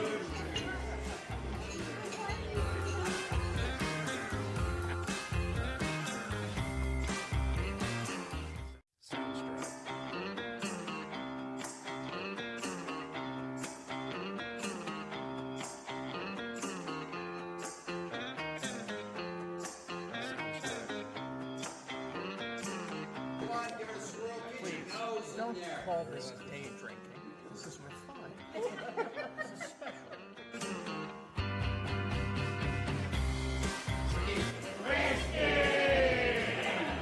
Cheers, everybody. We probably should have started this Variety's list of best horror movies of all time. We probably should have started with 100 and then, like, by Halloween, worked our way up to number one. But we started with number one and we're working backwards. But this is still a good list of horror movies that you should check out. I mean, do they purport that these are in order of, best, worst to first? I mean, yeah, that's kind of what they say. But you're gonna, even though we're down, we're at number 61. You're still. These are all movies you're gonna recognize. Most of them movies you're gonna recognize. Okay. 61 is Candyman. Yes. Mm-hmm. So Clive Barker's short story inspired this supernatural thriller with Tony Todd, who died not that long ago, Just right? recently, yeah. Mm-hmm. That's number 61. Number 62 is Gremlins, which you think of that as just maybe being a kid's movie. It's pretty scary. It's got some disturbing stuff in there. It's scary kids It's movie. pretty good, but it's too long. You think? Yeah. If you go back and watch it, it doesn't need to be as long as it is. This is saying that PG-13 rating was created for this movie. It was. Yeah. Because the movie starts with the girl's dad dying in the chimney. Hoyt Axton. Mm-hmm. No, Hoyt Axton was That's a his different dad. character. Yeah, That was his dad. Oh, that's right. Yeah. We never see her dad. No, you see his legs. Mm-hmm. That's pretty bad. Let's see. 63, the original from 1931, Dr. Jekyll and Mr. Hyde. Is that Spencer Tracy? That is From 31? No. Who plays the character? Who's in it? This is just saying Miriam Hopkins is in it. I don't know who that. Oh, Frederick March. Oh, yeah. Frederick March. Okay. Let's see. Number 64, Planet Terror. Now, this is in Grindhouse. Grindhouse. Yeah. It's one of the, there are a bunch of little movies in there. Zombie one. Mm-hmm. With Rose McGowan and her rifle leg. Which it's a cool effect. Number 65, The Incredible Shrinking Man. Yes. From 1957. It really is a good movie. Number 66, Carrie, you were just talking about this, The Babadook. Babadook. We interviewed that filmmaker at Sundance the year that it came out. Australian. Number 67, Possession. This is from 1981. Sam Neill is in it. This is another Australian one. Don't know that actually. Let's see. 68, The Sixth Sense. Yeah. When this came out in 99, it was a revelation. It was just. It launched M. Night Shyamalan into a shaky career. Let's see. 69, Near Dark. That is one of my favorite movies. Not just horror movie, but favorite movie? My favorite horror movies. It's Adrian Pasdar. It's Lance Henriksen. It's about a family of vampires, and they go driving around the country in a Winnebago. Do you know who directed it? Yeah, well, what's her name? Who just directed House of Dynamite? Catherine Bigelow. Catherine Bigelow. Yeah, it's really good, and it's hard to find too. I think because I seems to me I've tried to get it at one point, and it was just hard to locate. One more. Number 70 is The Wailing, which you might not know, but the director you might know. Is that about the fish or whaling, like is in WAIL? It's WAI. No. WA. Oh, maybe it's The Walling? WALLING? The Walling, maybe? No idea. It's Bong Joon-ho, who did Parasite. Okay. Who does creepy well. He does. So we have some of these left we can do later in the week. Okay. Let's do the promo.